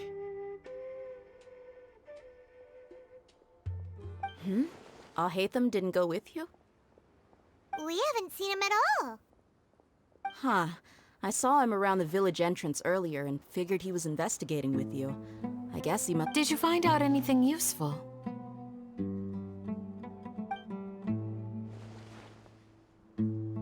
I see. So someone used a kind of incense to lead the exiled scholars away from the village.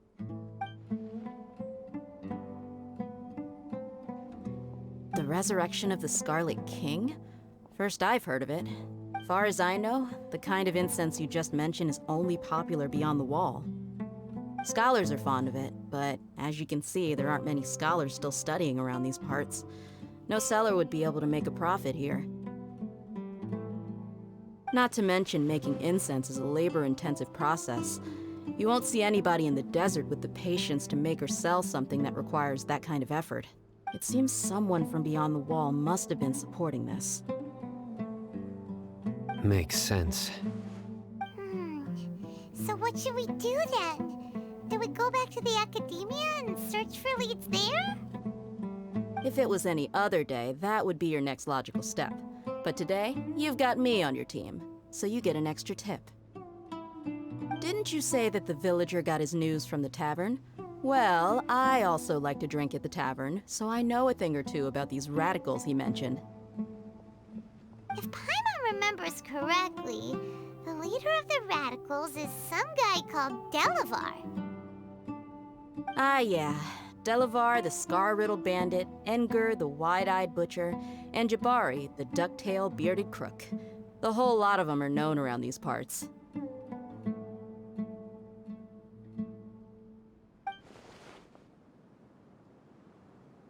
These guys have one thing in common, and that's being broke.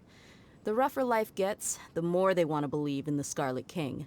Way they see it, The Scarlet King's resurrection is their only chance at overthrowing the Academia. Throwing all of Sumeru into chaos is the only way to change the way of life here in the desert. Anyway, that's my guess why they've chosen to become radicals. Tia! You're amazing! You really know this place inside and out!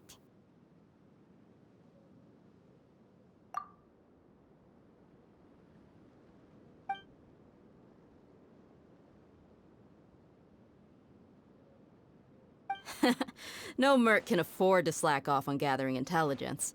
Every mora I've spent in the tavern has been a valuable investment.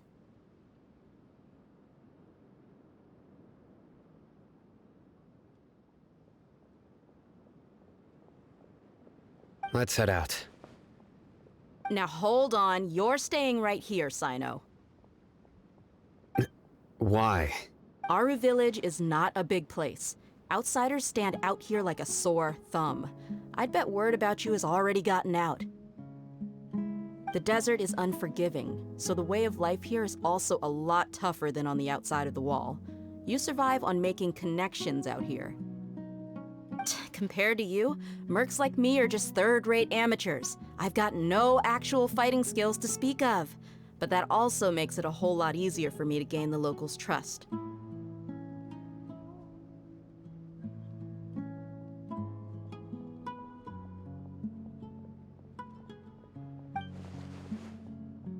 I need to go around and ask some questions, but it'll be difficult if you're with me. Fine. Good, then we've got a plan. The Traveler and Paimon will go to Caravan Rebot with me, and we'll try our best to figure out where the Mad Scholars have been taken. Sino, you'll have to stay in the village and continue investigating on your own. Alright, sounds like a plan!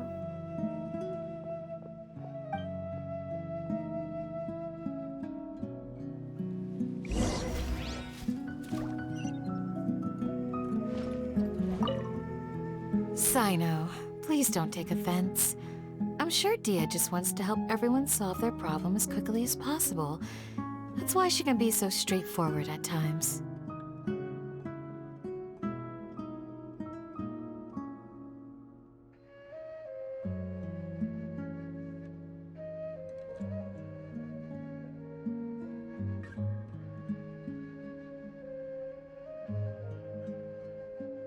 I don't mind. Ah, I see. Well, from the way you were staring out into the distance, I thought you might have been mulling over Dia's words. No, I'm used to being treated that way. It's natural to fear strength. I take no objection to it.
Well, here we are again! Sounds like you're starting to get familiar with the area.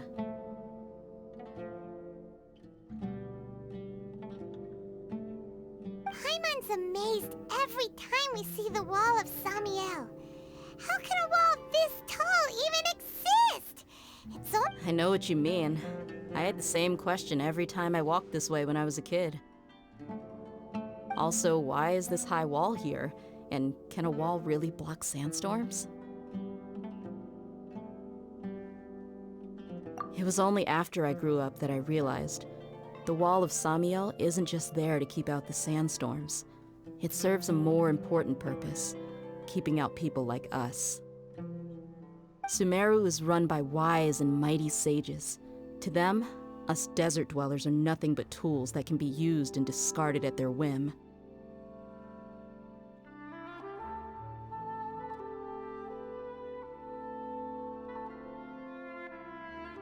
We're cheap labor, like livestock, but easier to control. Nothing more. Even if a child from the desert got the chance to obtain an Akasha terminal, almost all their requests for knowledge would be denied. The academia believes we're underserving.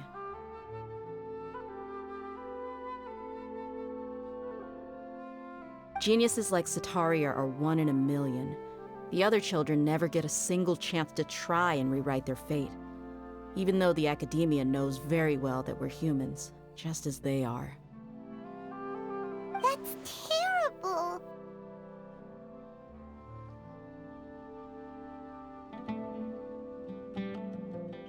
I would tear down this wall with my own hands if I could.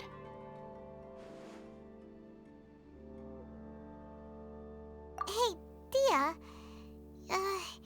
You're not thinking about doing anything scary, are you? No, not at all.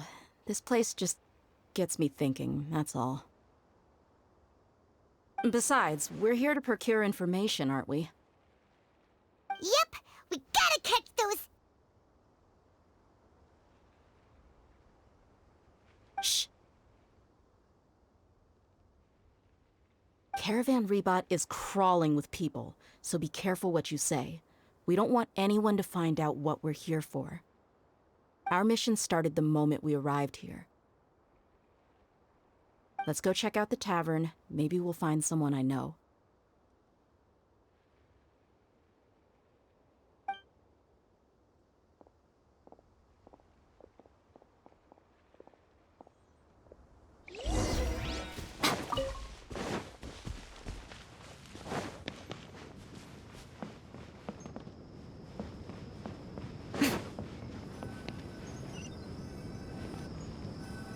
Just our luck. None of them are here today. You mean, you don't see anyone you know? Dia, is that you? What a coincidence. You here for a drink too? Zaki. Finally, a friendly face. Oh, and who do you have with you here? Guests from another land? Hello, hello. I'm Zaki. Dia's, how would you put it? Drinking buddy? We've had drinks together a few times. You could say we go back a ways. Anyway, as far as my friends here, they aren't too shabby, are they? You rarely see any Outlanders so friendly and respectful nowadays. Absolutely. Much better than those people on the other side of the wall. So, Dia, are you looking for someone? Yeah. Have you seen Enger, Delavar, or Jabari recently? Of course I have. Matter of fact, we were all here drinking together just a few days ago. I've got a spice trading deal from another nation. I thought maybe Delavar and his friends might be interested. Know where I could find him? Ah, how thoughtful of you. Then I assume you also know that Delavar's been having a hard time making ends meet these days, so you came here to help him out? Hey, keep it down. Let's just say I prefer to keep this deal a secret. Y'all at Caravan Rebot are like family. If there's more to be made, why not do it together? Besides, Delavar and his friends have muscle. They'd be a good fit for escorting the goods. Yes, how considerate of you. Delavar's my friend too, so of course I can take you to him. Come with me.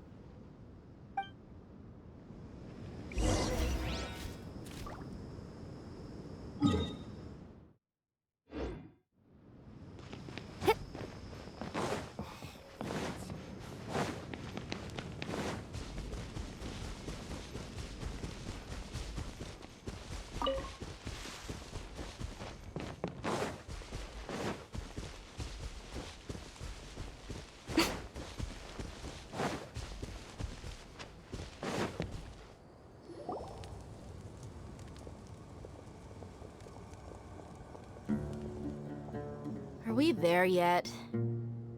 Yep, this is the place. This place is practically deserted. What are they doing in a place like this?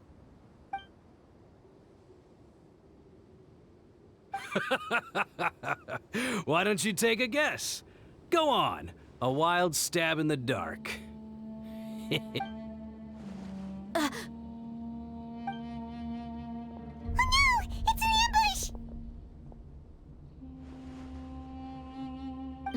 What's this all about, Zaki? Come on, Dia. You really think we didn't hear about what you said back in Aru village? The boys have kept a close eye on you from the moment you set foot there. Not only do I know that you're looking for Delavar, I also know that you've teamed up with people from the Academia to look for the missing scholars. So, you've been watching us from the very beginning? Uh-oh. Paimon knew leaving Sino behind was a mistake!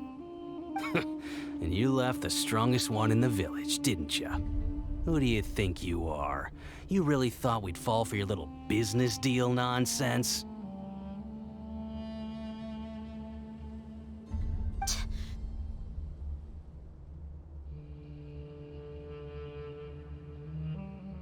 So you and Delavar have been partners all along. Dia, I guess it's only natural for a traveling mercenary like you to be out of the loop. Those of us who hang around the tavern have stronger bonds than you think. But you got one thing right. We're all looking forward to an uprising in Sumeru. There's nothing more we'd like to see than the desert folk overthrowing the Academia. If that's the case, then I'm sure Delavar wouldn't miss a second of it.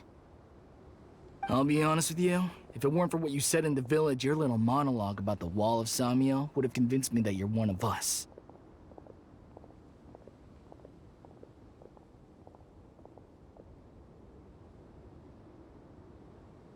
Delavar. And Enger, you're here too, huh? Long time no see, Miss Mercenary. You should have known the traitors are what us followers of the Scarlet King despise the most. Dia, I thought that you, a fellow desert dweller, would understand that the Scarlet King is greater than the Dendro Archon. Little did I know, you don't deserve to join us. Yeah, gee, what a missed opportunity. Adopting radical views and kidnapping innocent scholars, all because of some baseless rumors. See? There you have it. Mercenaries are just a bunch of faithless scum with only one thing on their minds. Mora. Pathetic. You're all like a pack of street rats. You're not wrong. Mercenaries are driven by Mora, and my faith lies with whoever's paying me. As long as there's a profit to be made, anyone can become my friend. Enough talking! Get him! Just as I expected. Let's teach him a lesson, traveler.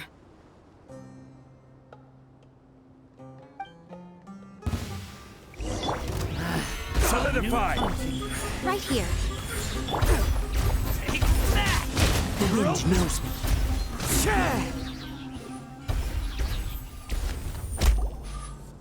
Impossible! How could you? So, what do you think about your meticulous network now, Zaki? How did you say it? It's only natural for a traveling mercenary like me to be out of the loop. I'm guessing your informant told you that I'm just an incompetent merc with no real fighting skills, correct? I mean, that is what I said after all. And of course, you would believe everything he reported. The only thing you know about me is that I'm a mercenary, but you've never seen me in action. Even though you heard we went to handle monsters together, you believed that Candace was the only one doing all the real fighting. That so-called Flame Mane is just a fraud. She admitted it herself. She just uses her connections to gain the trust of others. That's what you thought, right?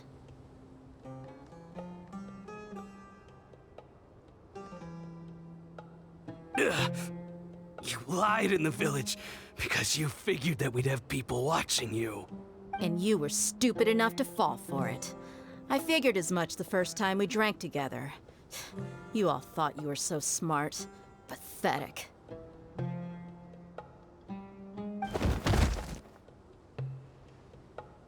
Okay, that should be all of them. Whoa! So you've been planning this since we were in Aru Village? No task can be done without preparation. I just happened to notice a couple suspicious-looking people while you were out investigating. Oh, but instead of catching them right away, you let them report back. Those two who were snooping around were just a couple small fries. If we want to get the real catch, we have to be patient and give it some time. Oh, you mean the funny name she mentioned back in Uncle Ampu's house? The wide-eyed butcher, scar-riddled bandit? That's just a bunch of drunk talk. Edgar and Delavar like to talk themselves up when they're drinking.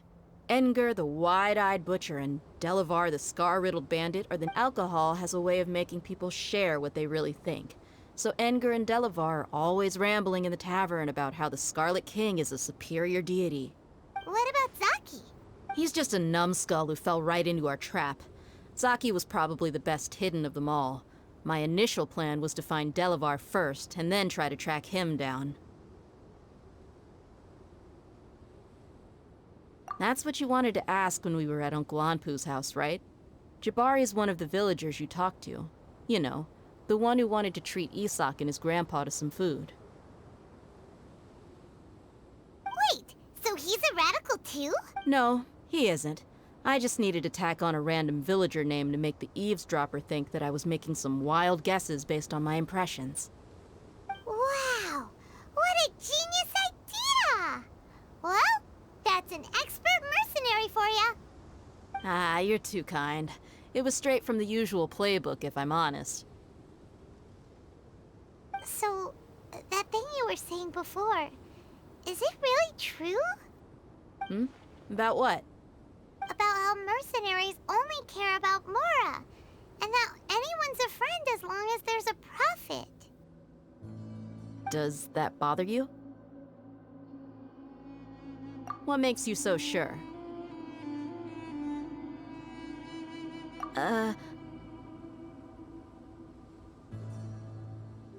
Dia, do you dislike the Dendro Archon like the other desert folk? You two are pretty sharp. No, I don't have anything against the Dendro Archon. I've heard a lot of nice things about the Lesser Lord from Dunyarzad. I can understand her devotion and gratitude. Dunyarzad's just an ordinary person. There's no way a god would be so involved in the lives of everyday people unless they were truly compassionate. I've begun to realize that the sages are behind everything that's happened recently. The radicals' blind belief in the Scarlet King, making the Dendro Archon out to be an enemy.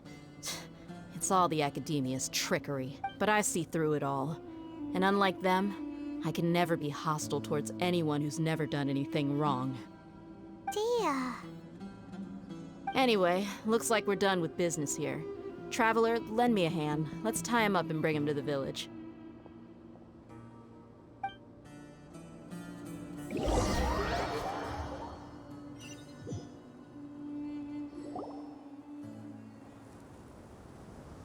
This should be all of them.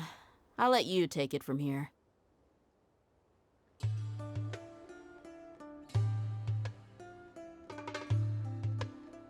All right. I'll be in touch. Until then, please stand by. Candace, do you need any help?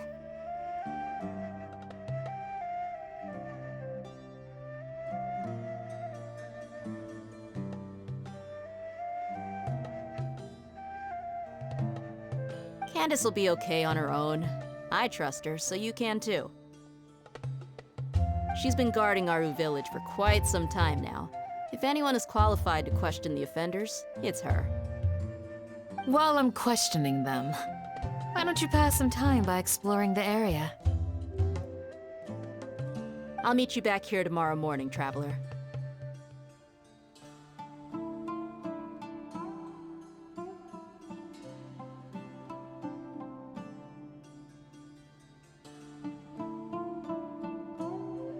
As for these idiots, let's just hope they live to see another day.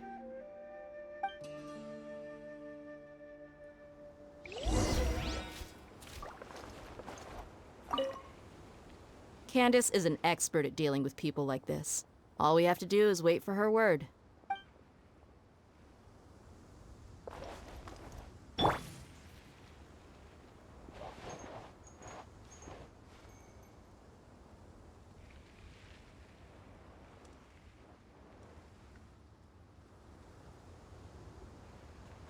You need to watch out for any signs of earthquakes and sandstorms. Traveling to other worlds is all that anyone seems to be writing about these days. Goodness knows what they find so disappointing about their own world.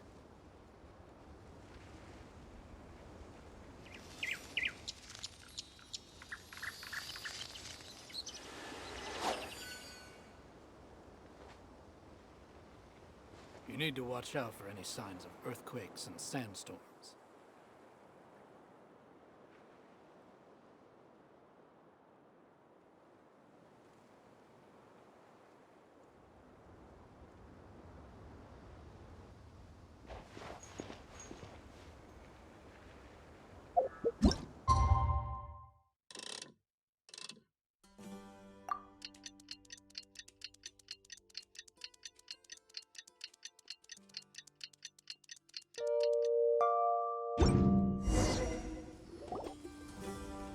Hey, Dia!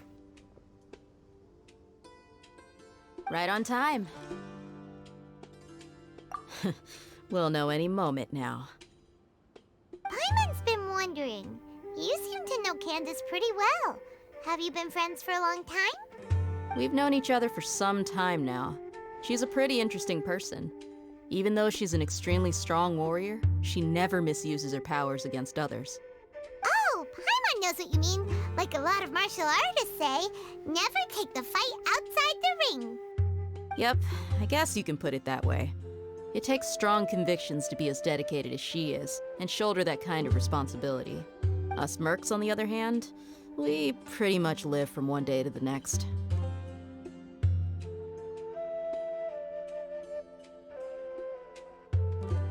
Well, Paimon thinks you're great too.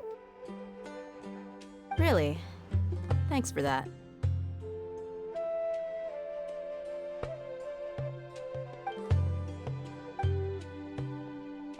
Oh, Sino's here, and he's pretty early too.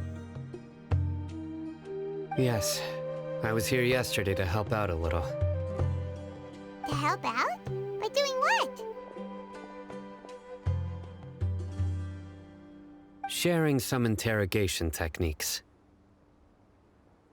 Oh, you mean you taught Candace some more persuasive methods? Right. Come on in, everyone. Come on, let's go inside.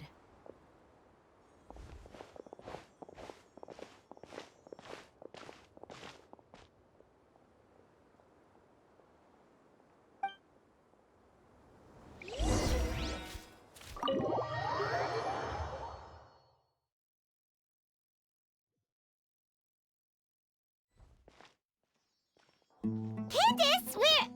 Whoa, you look furious. Do I? Huh.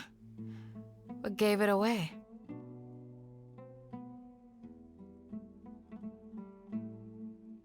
Oh, there's no mask that can hide true bloodlust. Cover up your eyes, and it'll still show itself at the corners of your mouth. Perhaps I need to work on my composure. Still, it's perfectly understandable why I'm angry. I'm sure everyone present would agree. Yes, ma'am. Please, don't beat us anymore. We're gonna die. Well, looks like Sino taught her well.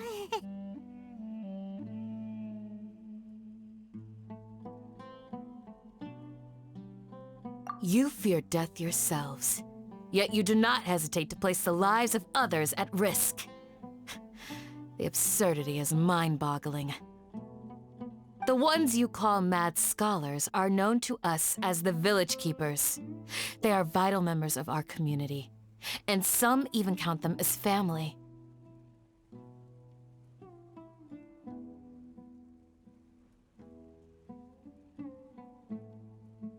You come here, to my village, and you treat my people as nothing more than stepping stones towards your goal.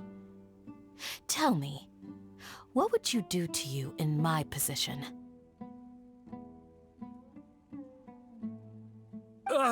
Mercy! Please have mercy! You've made your bed. We may both be desert dwellers, but there is one thing that I understand better than you. The resurrection of the Scarlet King will only result in war. And war serves no one. The people of Aru Village care little about which god is in power. Life may be tough and tiring, but we wish to preserve our way of life.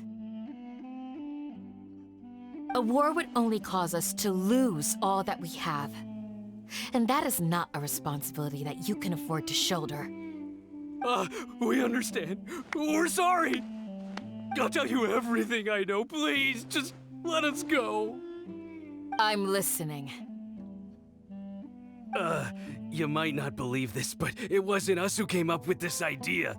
Someone was spreading rumors in the tavern. That's how we ended up hearing about the Scarlet King's resurrection. Some mystery man told us that mad scholars will make the perfect sacrifice to usher in the Scarlet King's resurrection. They give their lives, and we can get anything we wish for. They're called village keepers. Slip up again, and you'll regret it. Yes, sorry. It was all that mystery man's doing. He told us to spread word about the Scarlet King's resurrection and talked us into helping him. In return, he said he'll help facilitate the resurrection process. I'm not sure. That's one. Huh? One what? Strike. You get a total of 3. Then, you die by my hand.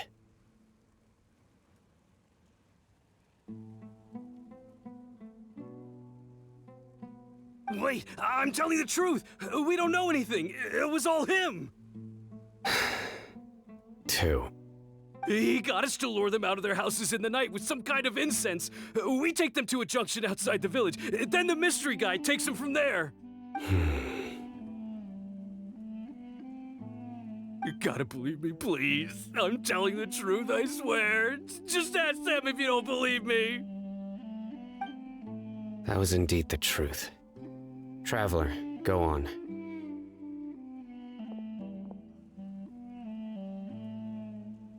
You have to believe me. If I knew that, I would have told you his name right away. I'm not risking another beating to keep his secrets. No way.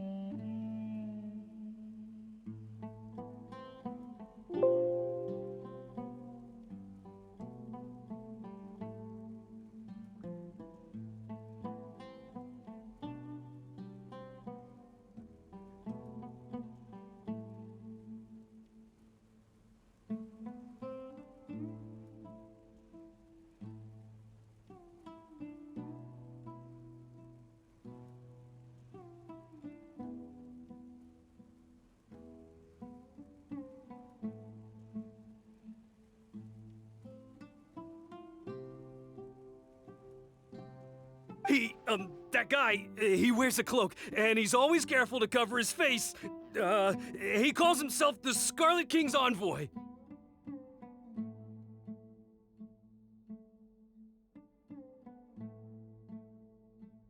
I believe I may know what's going on.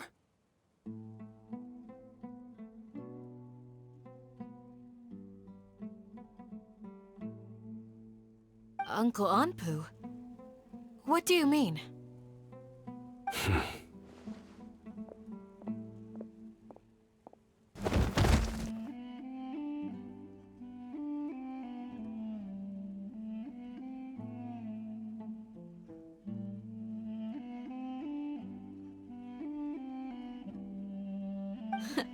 Smooth. Okay, speak.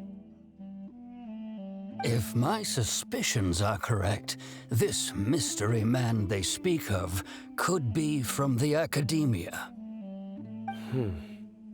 Some time ago, people from the Academia attempted to take the village keepers away, I refused, insisting that they are part of our community.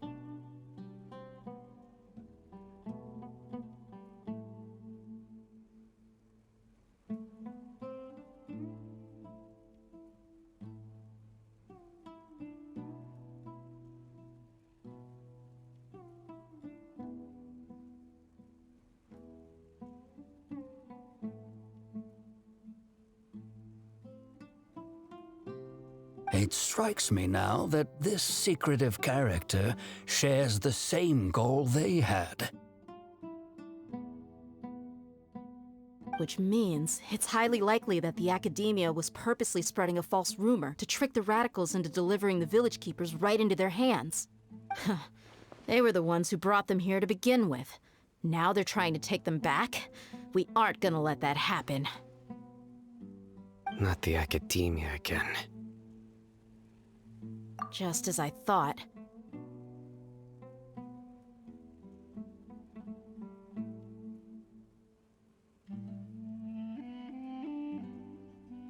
But what could they want with the village keepers?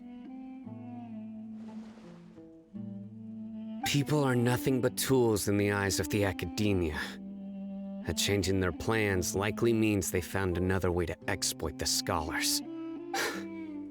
Regardless, our top priority now is locating the village keepers. You're right. Isaka's still waiting for news on his grandpa.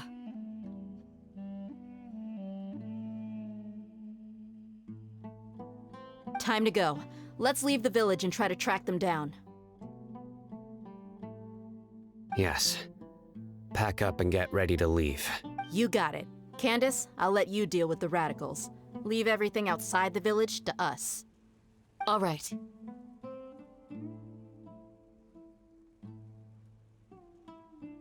Let's meet back here once everyone's ready.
You look worried. Thinking about the village keepers? Yes. I'd look for them myself if I could.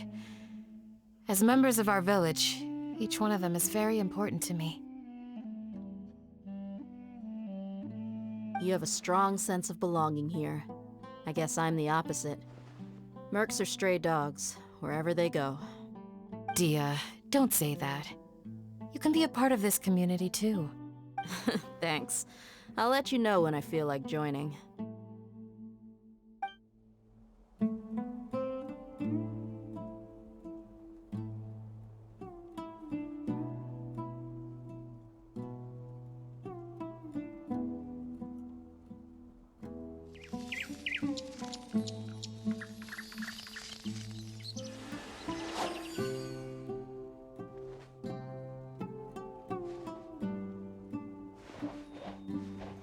What scheme is the Academia brewing now?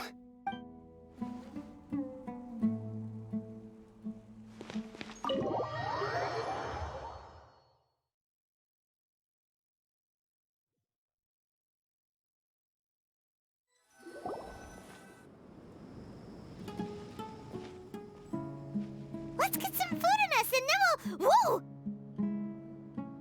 Where did you come from? Well, as you can see, I am merely sitting here and reviewing what we have deduced thus far. You were gone for ages! And now you're studying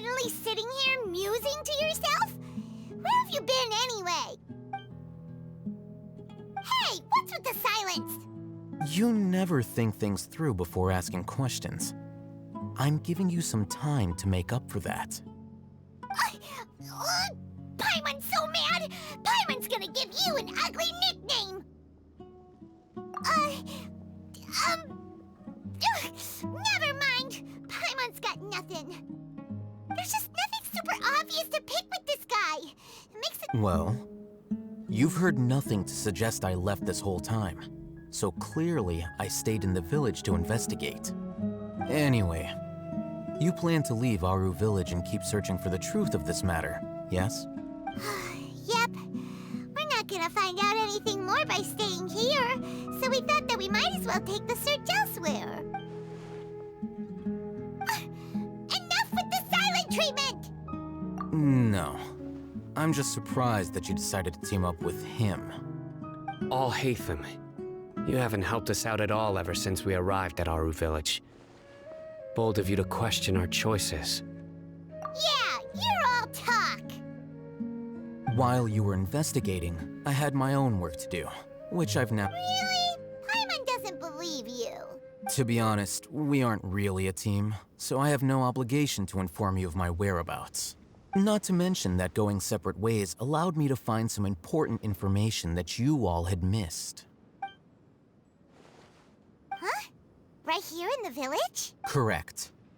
What did you learn? I'm going to take you to someone.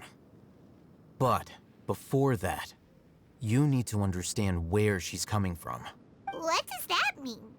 How do you think the residents of Aru Village feel about what we're doing?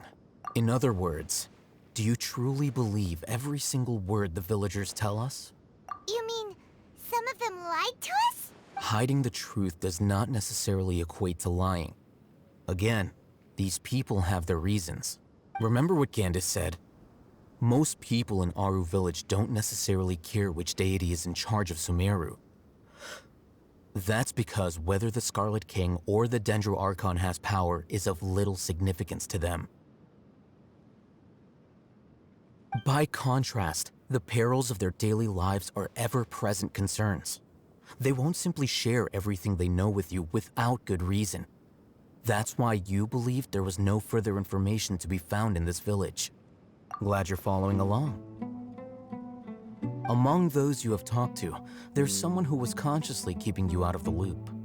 In fact, she's been observing your every move since you arrived.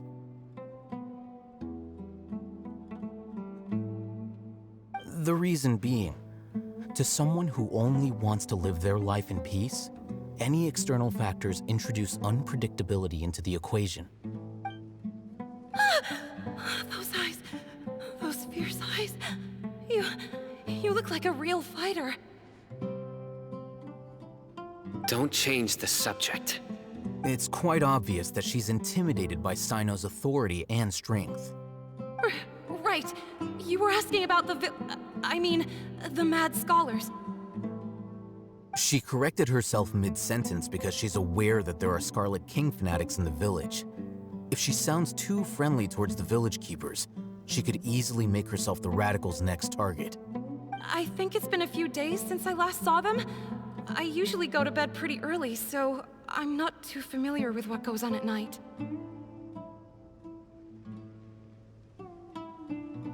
Remember?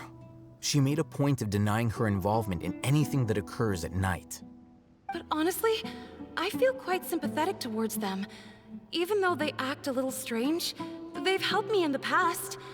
If it weren't for them, my house would have collapsed long ago.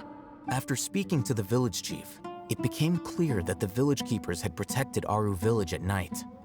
In other words, the young miss was very much awake during that time.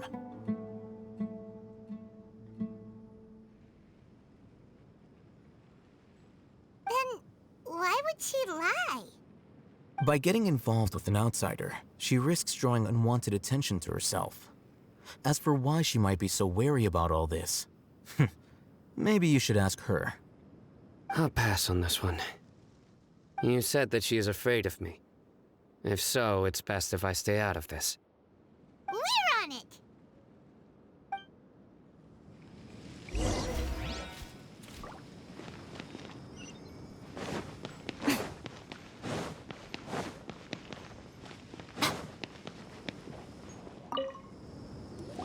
Miss Shawnee, as we discussed earlier, I've brought someone with me. Mr. Alhaitham, I'm aware of where you stand, but how can I make sure that your friends think the same as you? Huh? What do you mean? We need to clarify our stance or something? Go ahead and talk to her. You'll get the answers you want. Go on. Earn her trust. Is it really that simple?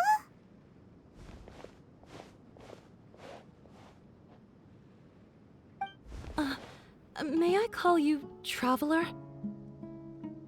Hi, Traveler. I want to ask you something. Do you think the resurrection of the Scarlet King can truly change Sumeru for the better? Why's that? That's very similar to what Miss Candace says. I know you two are friends. That's why I'm willing to talk to you, even though I do have some reservations. Before, I wouldn't even have the courage to ask something like that. Traveler, do you believe our lives will get better? Yeah! We came here from another nation, so it isn't wrong of you to be weary. And we aren't really residents of any one nation. But even so, we've met lots of people from different places, and we've always fought for what we believed in. We have friends in Sumeru, and we want to help them. That's why we decided to stay here for a while.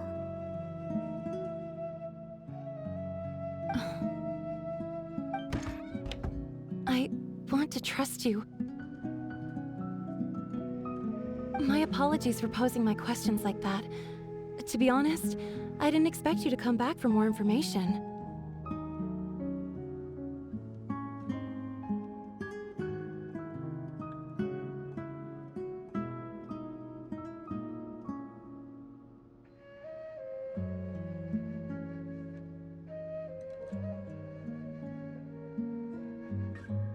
Alhaitham told us you have your reasons. It's okay. We understand. The fact is that only one side of my family is desert folk. I don't really fit in anywhere in Sumeru. Some believe in the Dendro Archon, while others believe in the Scarlet King. I don't belong to either side, and neither side would want me. Speaking of which, the Radicals mentioned that they despise traitors. Do they just think that anyone who's different from them is a traitor?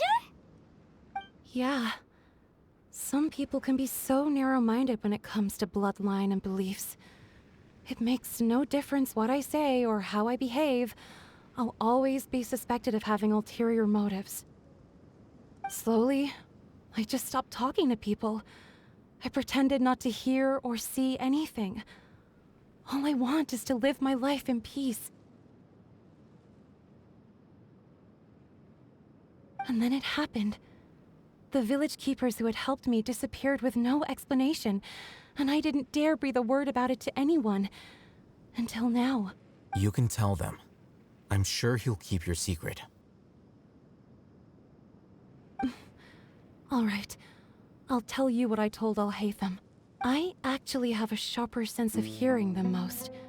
Sometimes, I hear strange crying sounds in the night. There are ghosts? Perhaps. I'm not sure. It's faint, but it's definitely the sound of crying. It comes from far away in the distance. It used to be louder and more frequent. But ever since you arrived in the village, it doesn't seem to happen as often. And when it does, it's much quieter. I have to focus really hard to make it out. I confirmed this with the guards on night duty. They also have someone with a good ear, and he's heard similar sounds at night. But, because we're in the middle of a desert, he would rather believe that they are the cries of beasts than ghosts. There's really nothing around these parts, except for an old hospital not far from the village. I think they used to use it for treating Elazar, but it's been abandoned for years. Yeah, let's go!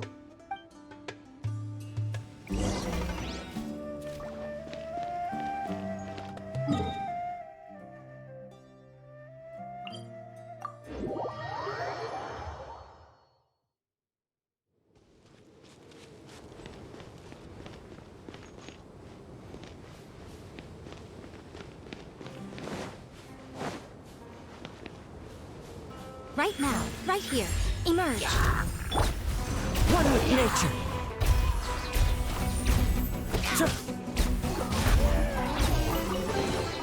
Brings a smile to my face.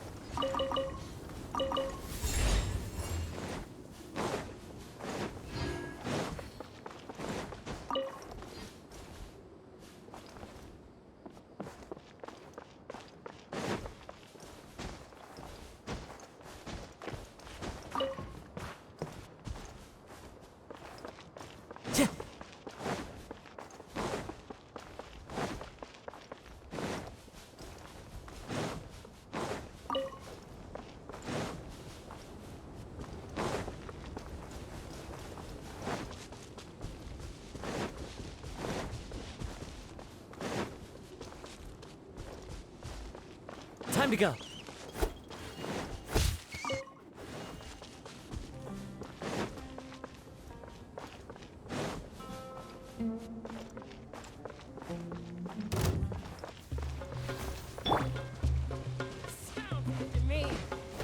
Gather! Right now. Emerge. The wind knows me.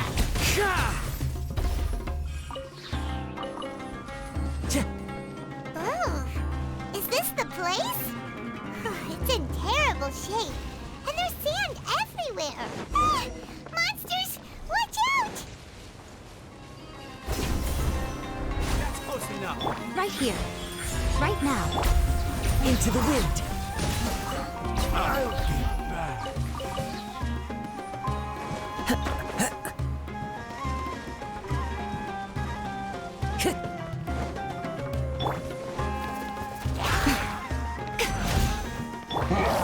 The wind knows me.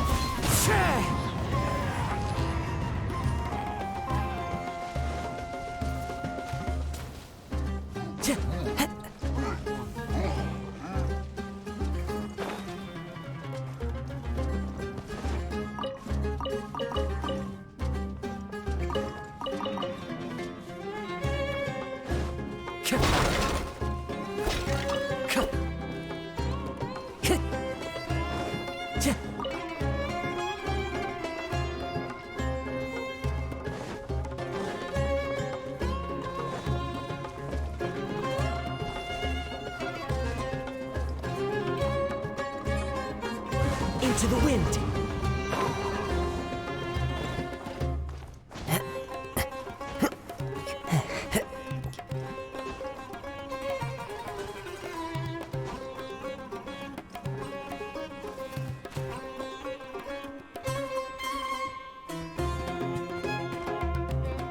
The wind knows me.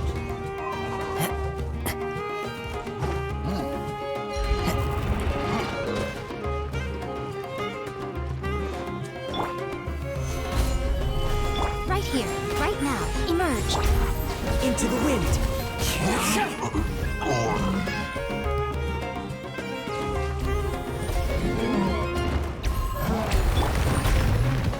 Solidify! Right now. Emerge. Right now. The wind knows me. They were easier to deal with than Paimon had expected.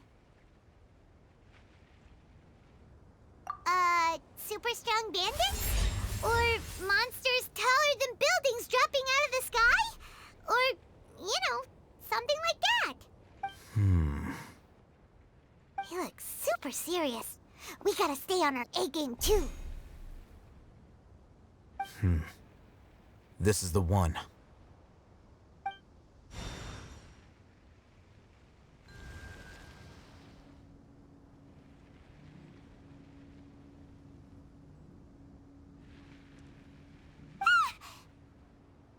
Let's go in and take a look.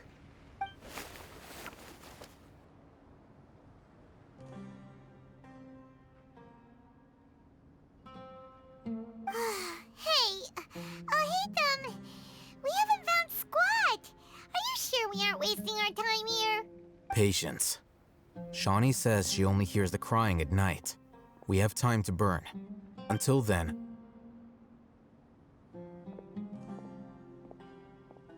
I'm taking a break. And just like that, he sits down. Wait, he even brought a book to read? What are you reading? Let Paimon see! Okay, sure. Huh? The natural position, which is the positional propensity of an entity in natural motion in contrast with an object in forced motion? So, you got that? Oh, Paimon gives up. You keep reading your book. See ya! How is he so relaxed? Look at him, reading an impossible book in a creepy place like this. Hey! Paimon's your Tibet travel guide. Paimon knows plenty of useful stuff already. And anyway, it's not Paimon's fault that the books people read in Sumeru are so complicated.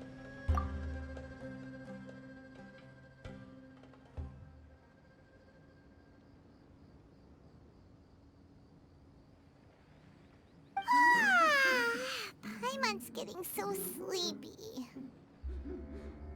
Huh? What was that sound?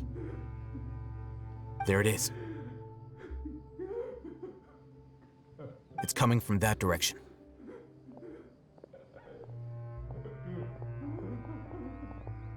Is the sound coming from here? Huh. Paimon's not seeing anything. It's from below. But there's no way we can get down there. Something is off about the interior here.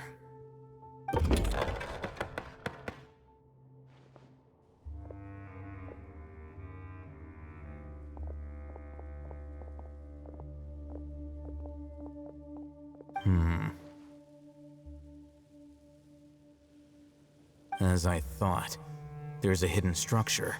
Wow. It's like they tucked another hospital into this one.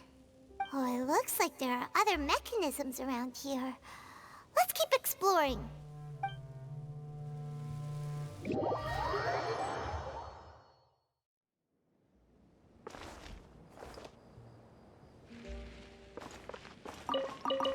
Time to go.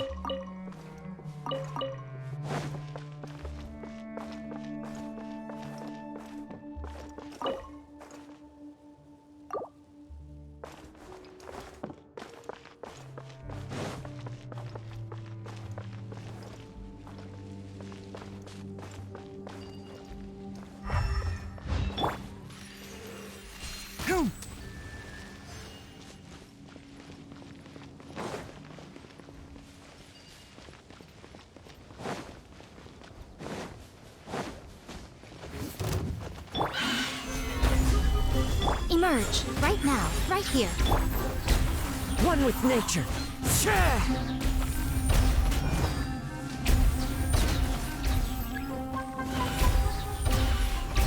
The wind knows me.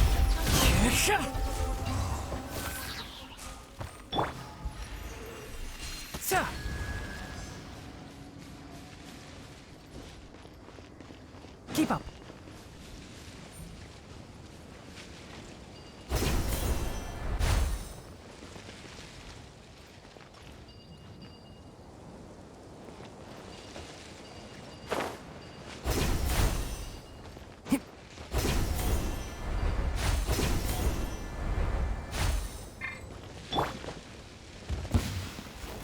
Stabilize. Right now, emerge, right here. Into the wind.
Wait.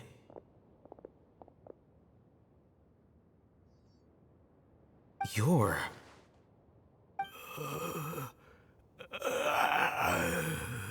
He can't speak, and his eyes are unfocused. But he looks too young to be anyone's grandfather. Also, why is he the only one here?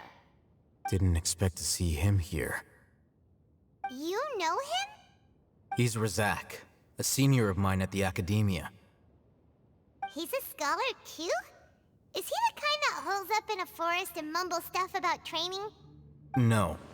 And that's the problem. Razak was never involved in any of those things. He never trained in the forest, let alone reach Satyavada life.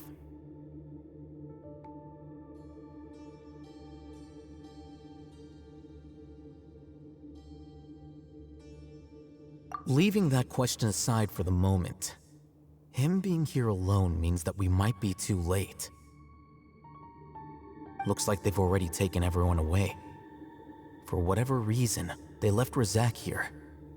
Perhaps they simply didn't have time to come back for him. There are drag marks on the ground. They're clearer by the doorway. Someone was forcefully drawing a cart that was loaded with something heavy. Loaded with people? That is one possibility. It looks like they were in a hurry, as if they were afraid of being caught. And the symptoms are identical. Looks like we found living proof. Huh? Why do you say that? Allow me to jog your memory. Recall your time at Port Ormos. Don't you think his symptoms look familiar?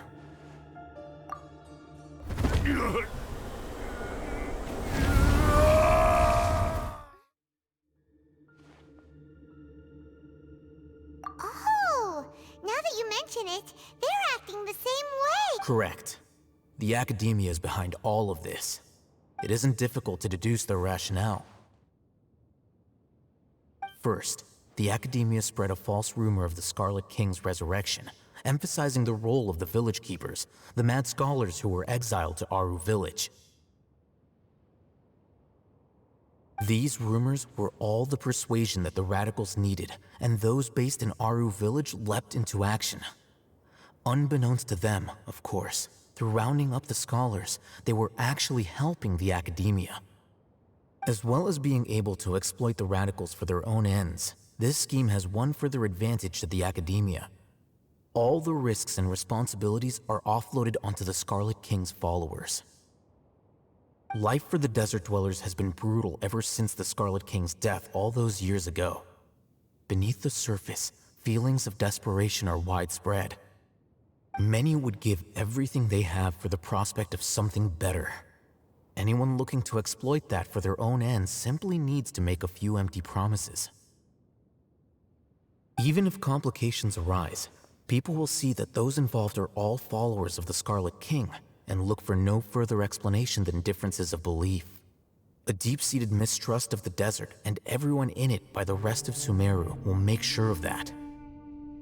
The notion of an Academia plot wouldn't even cross their minds. It may seem like a simple strategy, but it is able to work wonders under Sumeru's current circumstances. Oh, that makes a lot of sense.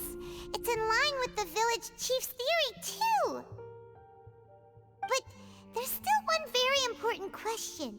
Wasn't it the Academia that brought the scholars to Aru village in the first place? Why does it want them back now? Throughout this process, one thing has changed: the scholars' identity. First, they were scholars. Then, they became lunatics. After that, they were exiles. And finally, they become missing persons. An exile is still patently a living, breathing human being. But when someone becomes a missing person, that is brought into question. If you can't find someone, you have no way of knowing what exactly happened to them. That makes missing people an ideal resource. Resource? For what exactly? One possibility is that the information in their brains could be extracted into knowledge capsules. extracted? You mean canned knowledge comes from people's brains? With the technology of the Sumeru Academia, it's entirely possible. Perhaps the process caused them great suffering, which is why they cry out in the dead of night when no one is watching them. So, the human brain... Nope, nah, I'm the Academia scribe, after all. I'm familiar with their projects. Anyway, judging by Razak's state, the contents of a divine knowledge capsule were extracted from his mind. But something went wrong in the process. Or perhaps his curiosity got the better of him, and he used such a capsule for himself. Hyman's a little confused. Can they just use anyone's brain?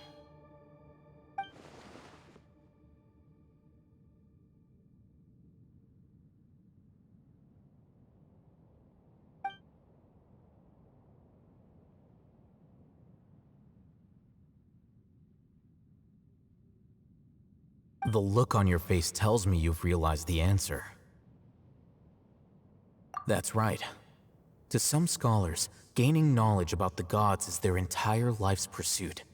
Extracting canned knowledge is just one of the extreme measures they turn to. However, I can't help but wonder, what do they seek to gain from divine knowledge? The Academia is going out of their way to look for forbidden knowledge, but what is their ultimate goal? I've spent quite some time trying to analyze the contents of the divine knowledge capsule, but to no avail. It seems like my way of thinking is too different from theirs. You mean you're not even slightly interested in getting your hands on this forbidden stuff? All scholars seek to expand the horizons of knowledge, but I'm not particularly interested in gods, so I don't share their degree of zealotry. Extracting information from people as if they were lifeless objects? If this is the direction of academic progress, then the Academia may as well shut its doors. Sounds like you're really against all this. Of course. The Academia's actions run contrary to their rules. Whether it be academics or knowledge, everything has its boundaries. If those lines are crossed, the rules and order that govern everything in the world will be destroyed. This matter needs to be corrected, just like fixing a typo in a book. Wait, didn't you step in to help because you felt sympathy for those poor people? Not to be callous, but no. My criteria are a little more restrictive than that. There is no shortage of suffering in Sumeru, and the same can be said for the rest of Teyvat as well. What do you plan to do about that? Save every last person? Probably not. Paimon's not sure. You can say that. Simply put, I don't blindly place my faith into strength or heroism. I do what I want. The divine knowledge capsule is something I want to investigate in full. That doesn't mean I'm willing to take action for the sake of a few strangers.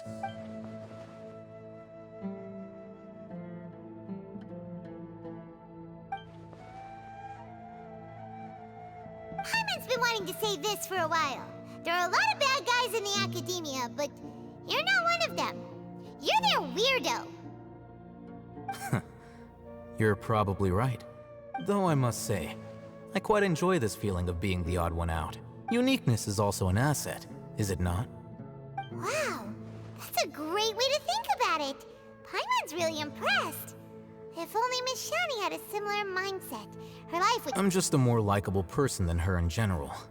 There's nothing more to it than that.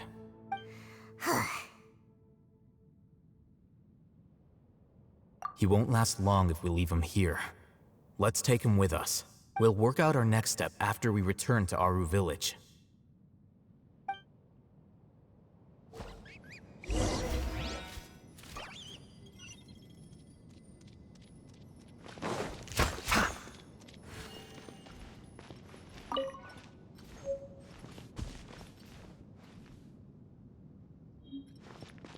Keep up.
You must be tired.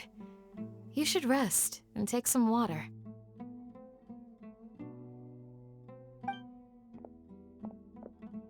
What's the situation? Who's this? Unfortunately, somebody who's too young to take on the role of Isak's grandfather. Nevertheless, he's one of the people we're trying to find.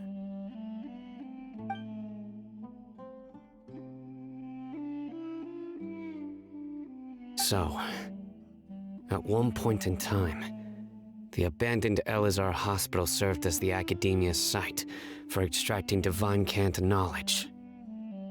Yep, pretty much. Their plan must have been implemented at some point before we arrived at Aru Village, since divine cant knowledge has been in circulation for a while now. Yet, they fled once we were headed to the village, almost as if they knew we were on their trail. Yeah, why is that? We may have a mole in our midst.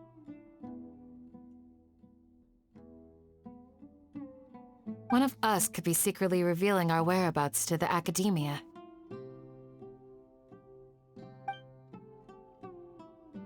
Huh? Are our friendships that shallow?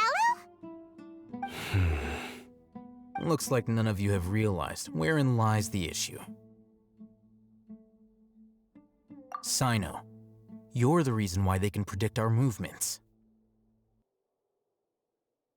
Wait, what's that supposed to mean? Choose your next words very carefully.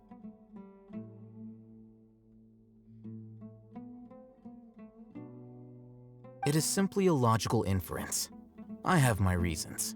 So what you're saying is, Sino's the mole.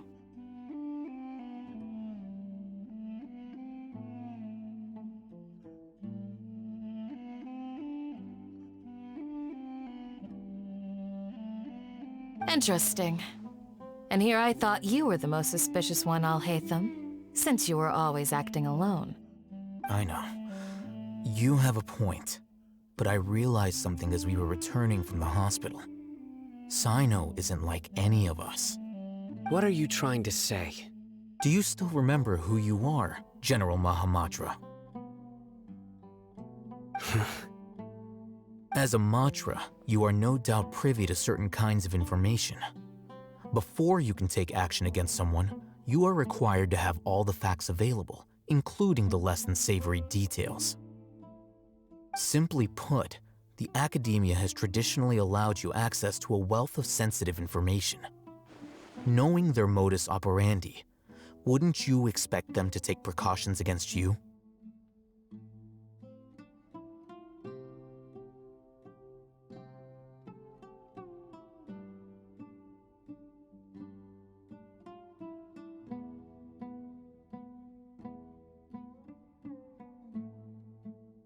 If you want to raise a vicious wolf, you need to make sure that you can avoid its bite. The Academia is monitoring me? It's not that simple. The Academia has eyes all over Sumeru, but they have a special protocol for dealing with you. Every so often comes a Nyagarbaha Day. On this day, the Academia enters new information into the Akasha through knowledge capsules.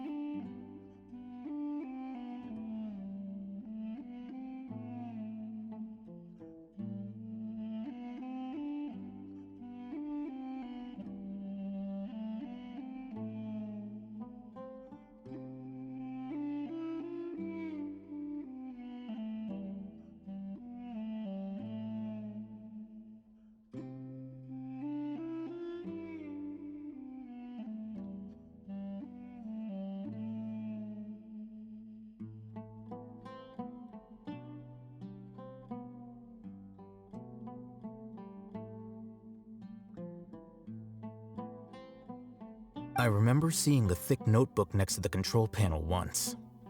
Its contents were all about the General Mahamatra, his activities throughout the day, preferred methods of enacting judgment, everything. You're saying that the Academia entered my information into the Akasha too? But what's the point in doing that? My actions aren't important enough to be added into the Akasha. The Akasha is capable of computation. The Akasha's algorithms are entirely capable of predicting your movements using the data entered. When you would depart, the route you would follow, your destination. It knew all of this. It predicted my every move. The Academia has been watching you longer than you think.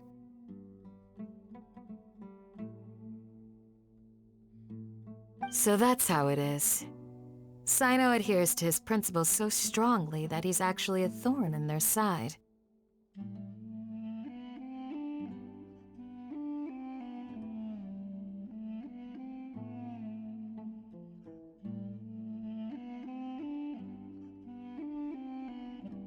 Tenacity of will and steadfast faith are worthless to the Academia.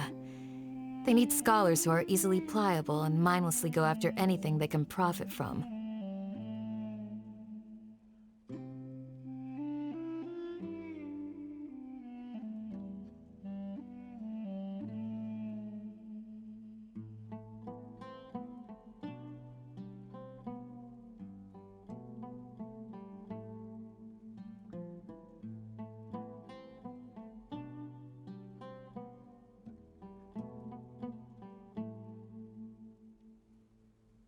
Sino, don't take it to heart. This just proves how much of a trustworthy ally you are.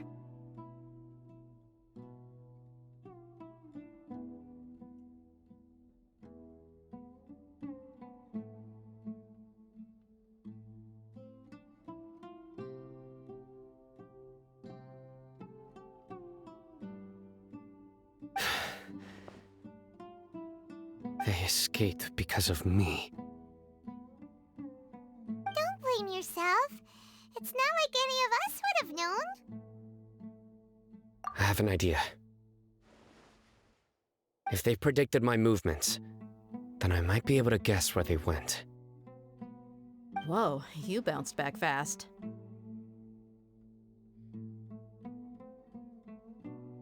There is always an opportunity for safety after danger passes.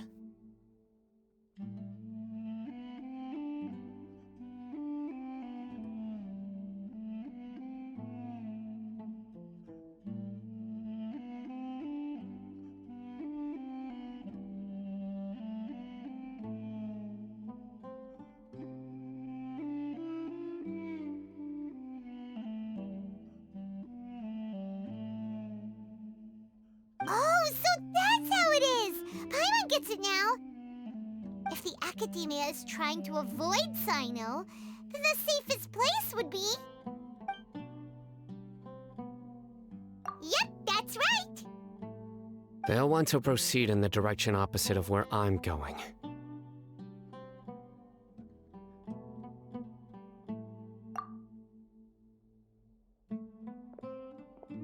I must go. There's also something I want to investigate. Let's go, guys! After him! Please, wait! I want to go too! You want to go too? If so, you have to promise you'll stay safe.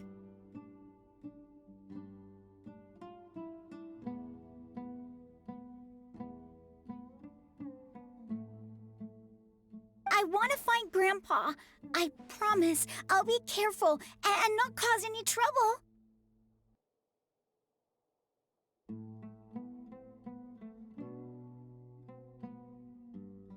Everyone, I leave him in your hands. Yay! Let's go! Remember to pack some food with you! Paimon feels like we're missing someone, though.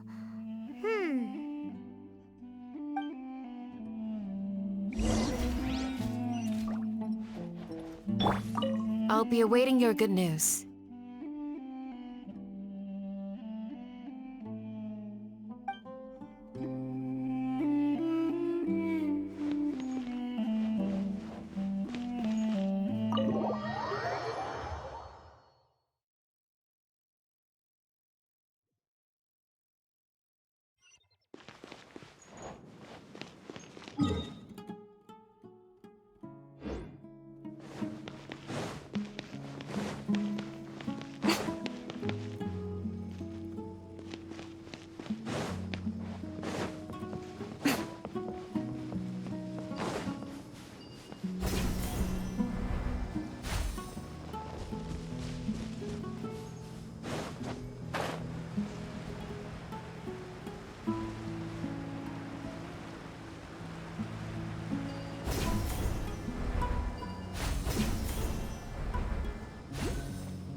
from here.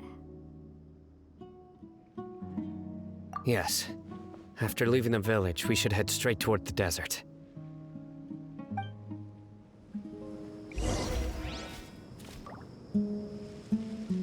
I know the desert like the back of my hand. Is that because you play here a lot? Yep. One time, Grandpa almost got lost in the desert, but I was the one who brought him back.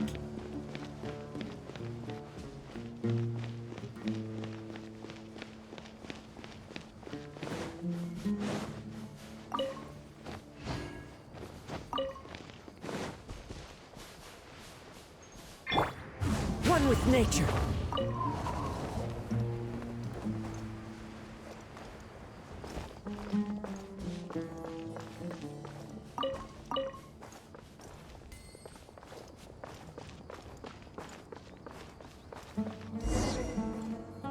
There's something here.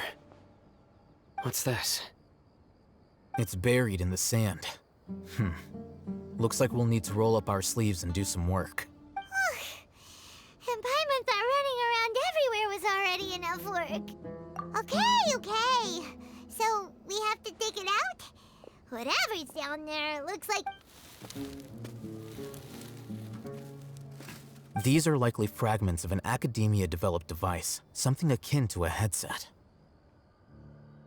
Looks like there were more than one village keeper. They must have been escorted this way because there are device fragments scattered around here. Let's split up and search the area. Chances are that we'll find other things nearby.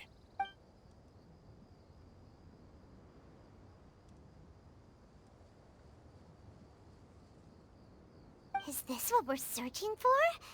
It looks kinda scary.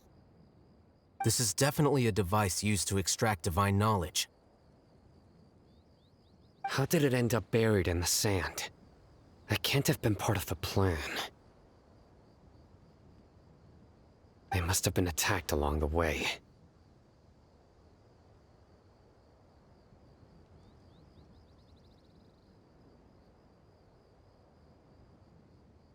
Wait, what?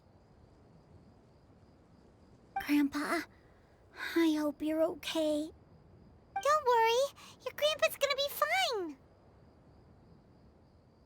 Razak didn't display any signs of starvation or dehydration, which means that they left fairly recently. We should be able to catch up.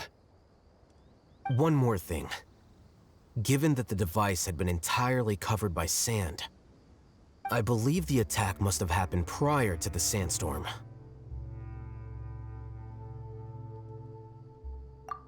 Let's keep going. They can't have gone far.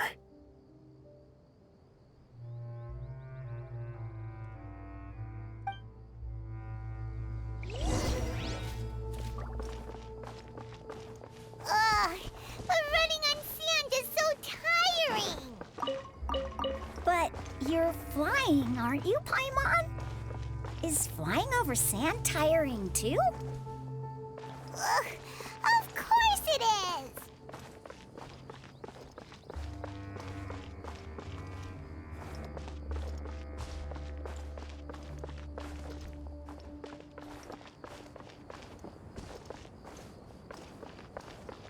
Voices, over there.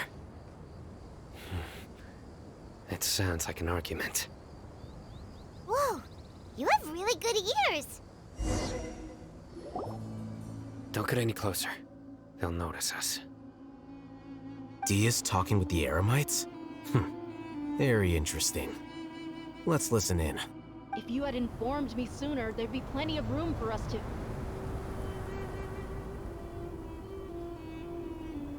You're one of us. We would never lie. Scholars. You don't know as much as I do. Need me to... I knew it. That's our Dia. Dia? Why would you? Dia! Hey, what are you doing?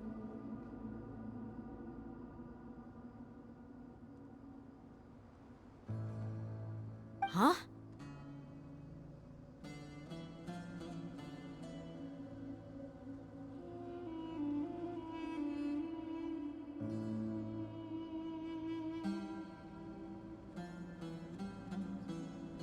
Didn't you say you'd help me find Grandpa? Why are you on their side? Well, look who's here. Ain't that something? This complicates things.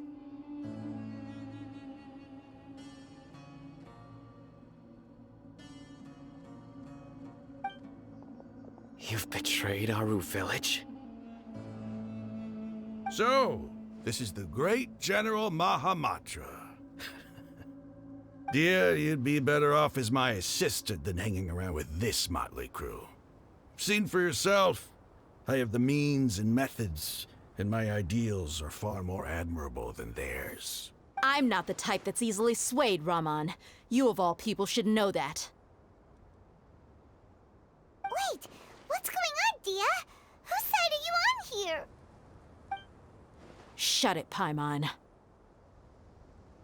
It doesn't matter.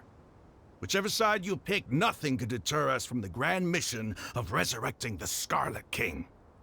Once our Lord of Old returns to this land, we will have a new beginning. Face the facts, Raman. It's not gonna happen. You should understand that more than anyone. Have all your years as a merc taught you nothing about placing hopes in a ruler? I'm a desert dweller and a proud follower of the Scarlet King. Whether I live by the edge of the sword or in peaceful comfort, my soul will always carry this conviction. It's not too late yet. The village mad scholars aren't gonna bring the Scarlet King back to life.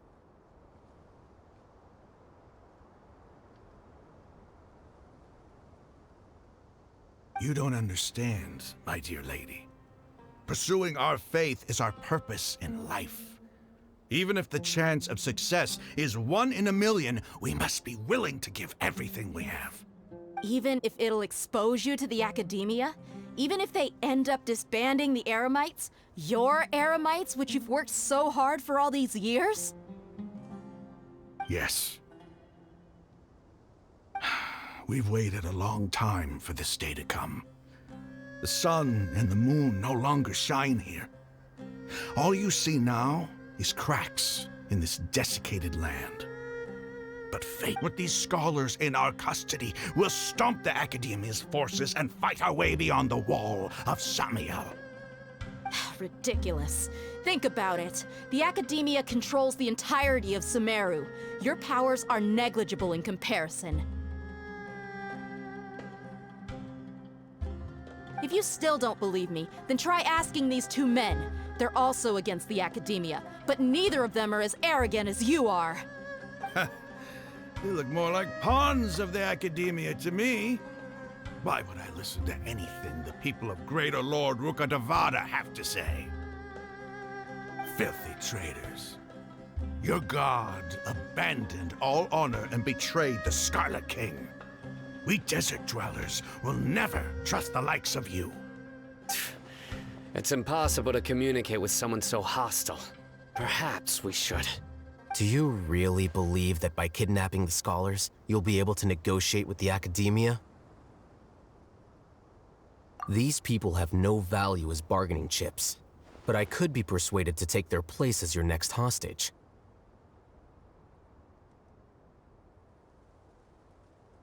These scholars were exiled from the Academia. I, on the other hand, am their current scribe, and will be a much greater asset to you. Wait, you can't be serious. So, you want to trade places with the hostages, do you? Precisely. Any wise person would gladly accept my offer. What are you thinking? What if they decide to kill you instead? Well, that would be bad luck for me. However, I'd get the chance to observe the scholars, perhaps even find out the truth.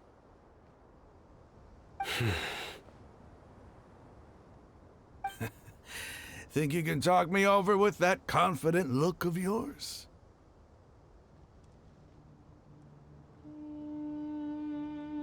I'm not trying to persuade you. I'm using this as a means of joining forces against the Academia. You are the scribe. What do you have against the Academia? Not all desert dwellers believe in the Scarlet King, and the same applies to the Academia. Why must all knowledge seekers approve of the Academia's way of doing things?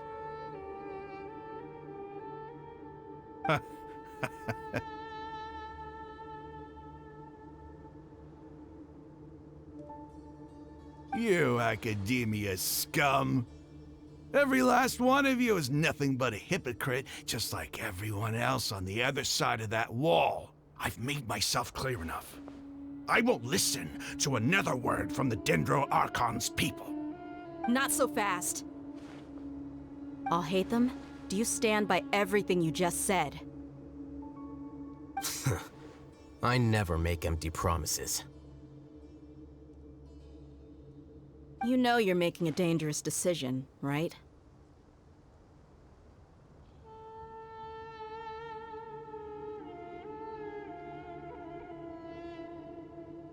I do.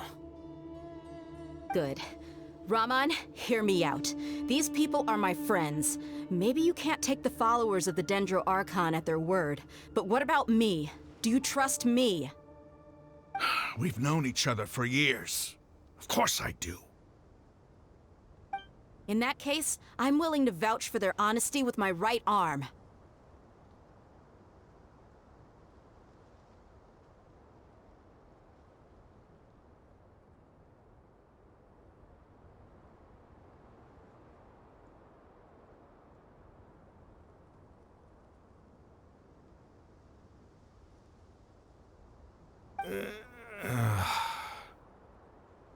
Come on, Raman, don't be a coward. If you're serious about taking on the Academia, you need to steel yourself. You can't be afraid.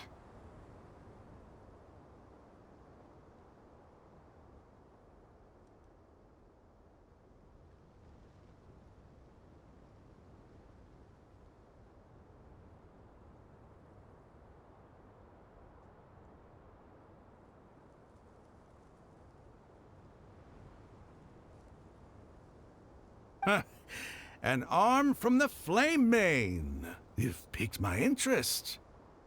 But what if you refuse to oblige? What should I do then? No one's a fool here, Dia. We're mercs. And mercs don't tend to live long unless they have their wits about them. You're not wrong, but this is different. I promised my friends that we'd bring back the village keepers together.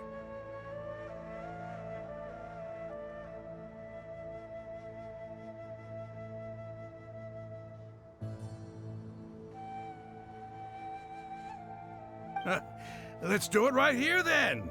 Give me your right arm as proof of your resolve.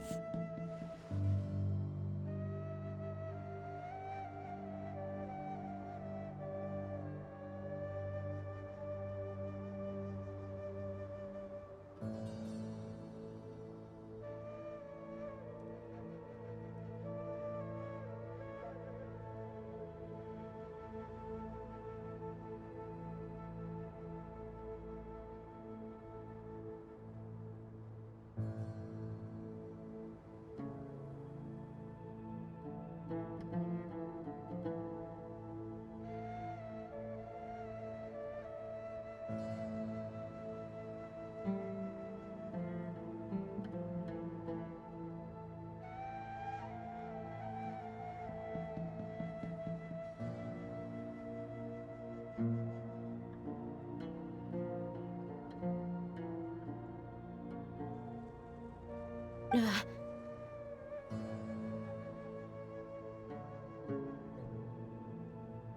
listen to him! He's not even trying to negotiate! He just wants to make things more difficult! That's fine.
crazy?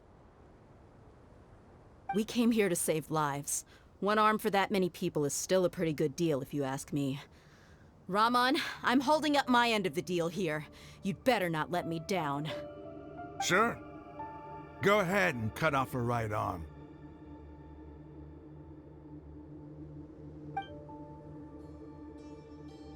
No! Dia! What are you gonna do? Think of something! You don't have to go this far. That's not for you to decide.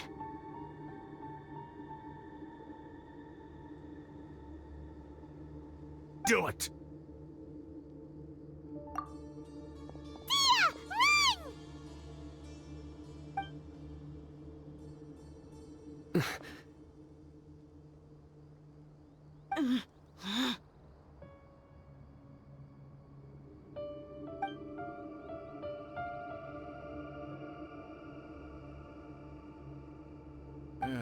Stop!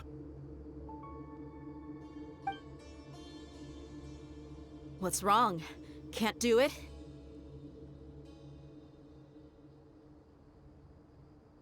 Flame Mane, you and I are both desert folk. Cutting off your arm is no different than cutting off my own fingers. Where's the sense in cutting my own kin to pieces?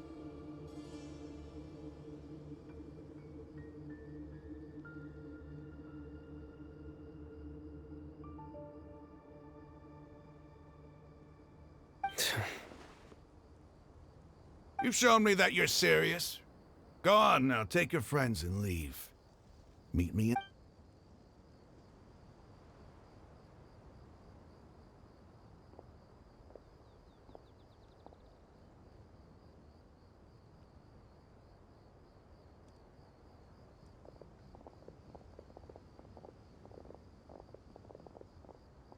Phew. I was really counting on him not going through with it. Dia! That was crazy! Have you all lost your minds? What if he'd actually cut your arm off? Then I just have to hold my claymore with my left arm. Okay, I'm sorry. But sometimes when you're out on a limb, you gotta double down to seal the deal, you know? Don't ever make a promise like that again. I can deal with the likes of them. If it came down to it, you would not lose to them either. I don't doubt it, Sino. But this is about more than me and them. There's a lot more where they came from. Even if we got rid of one bunch of radicals, there are others out there. Wiping them out would do more harm than good. As you wish. I'm sorry, Dia. I should have stayed put and listened. I should have trusted you. It's okay. I promised you I'd help find your grandpa, so I'll do whatever it takes. Whatever it takes? You just might be scholar material. Huh? Are you serious? The Eremites once said that I was a lunatic. Perhaps a little madness is essential to be successful in research. Why does it feel like he's using his praise for me as an excuse to brag about himself? Okay, let's get moving. We should head back to the village and rest up. Today was just a trial run. Noon to...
I am right by your side. But if you're still nervous, just take my hand.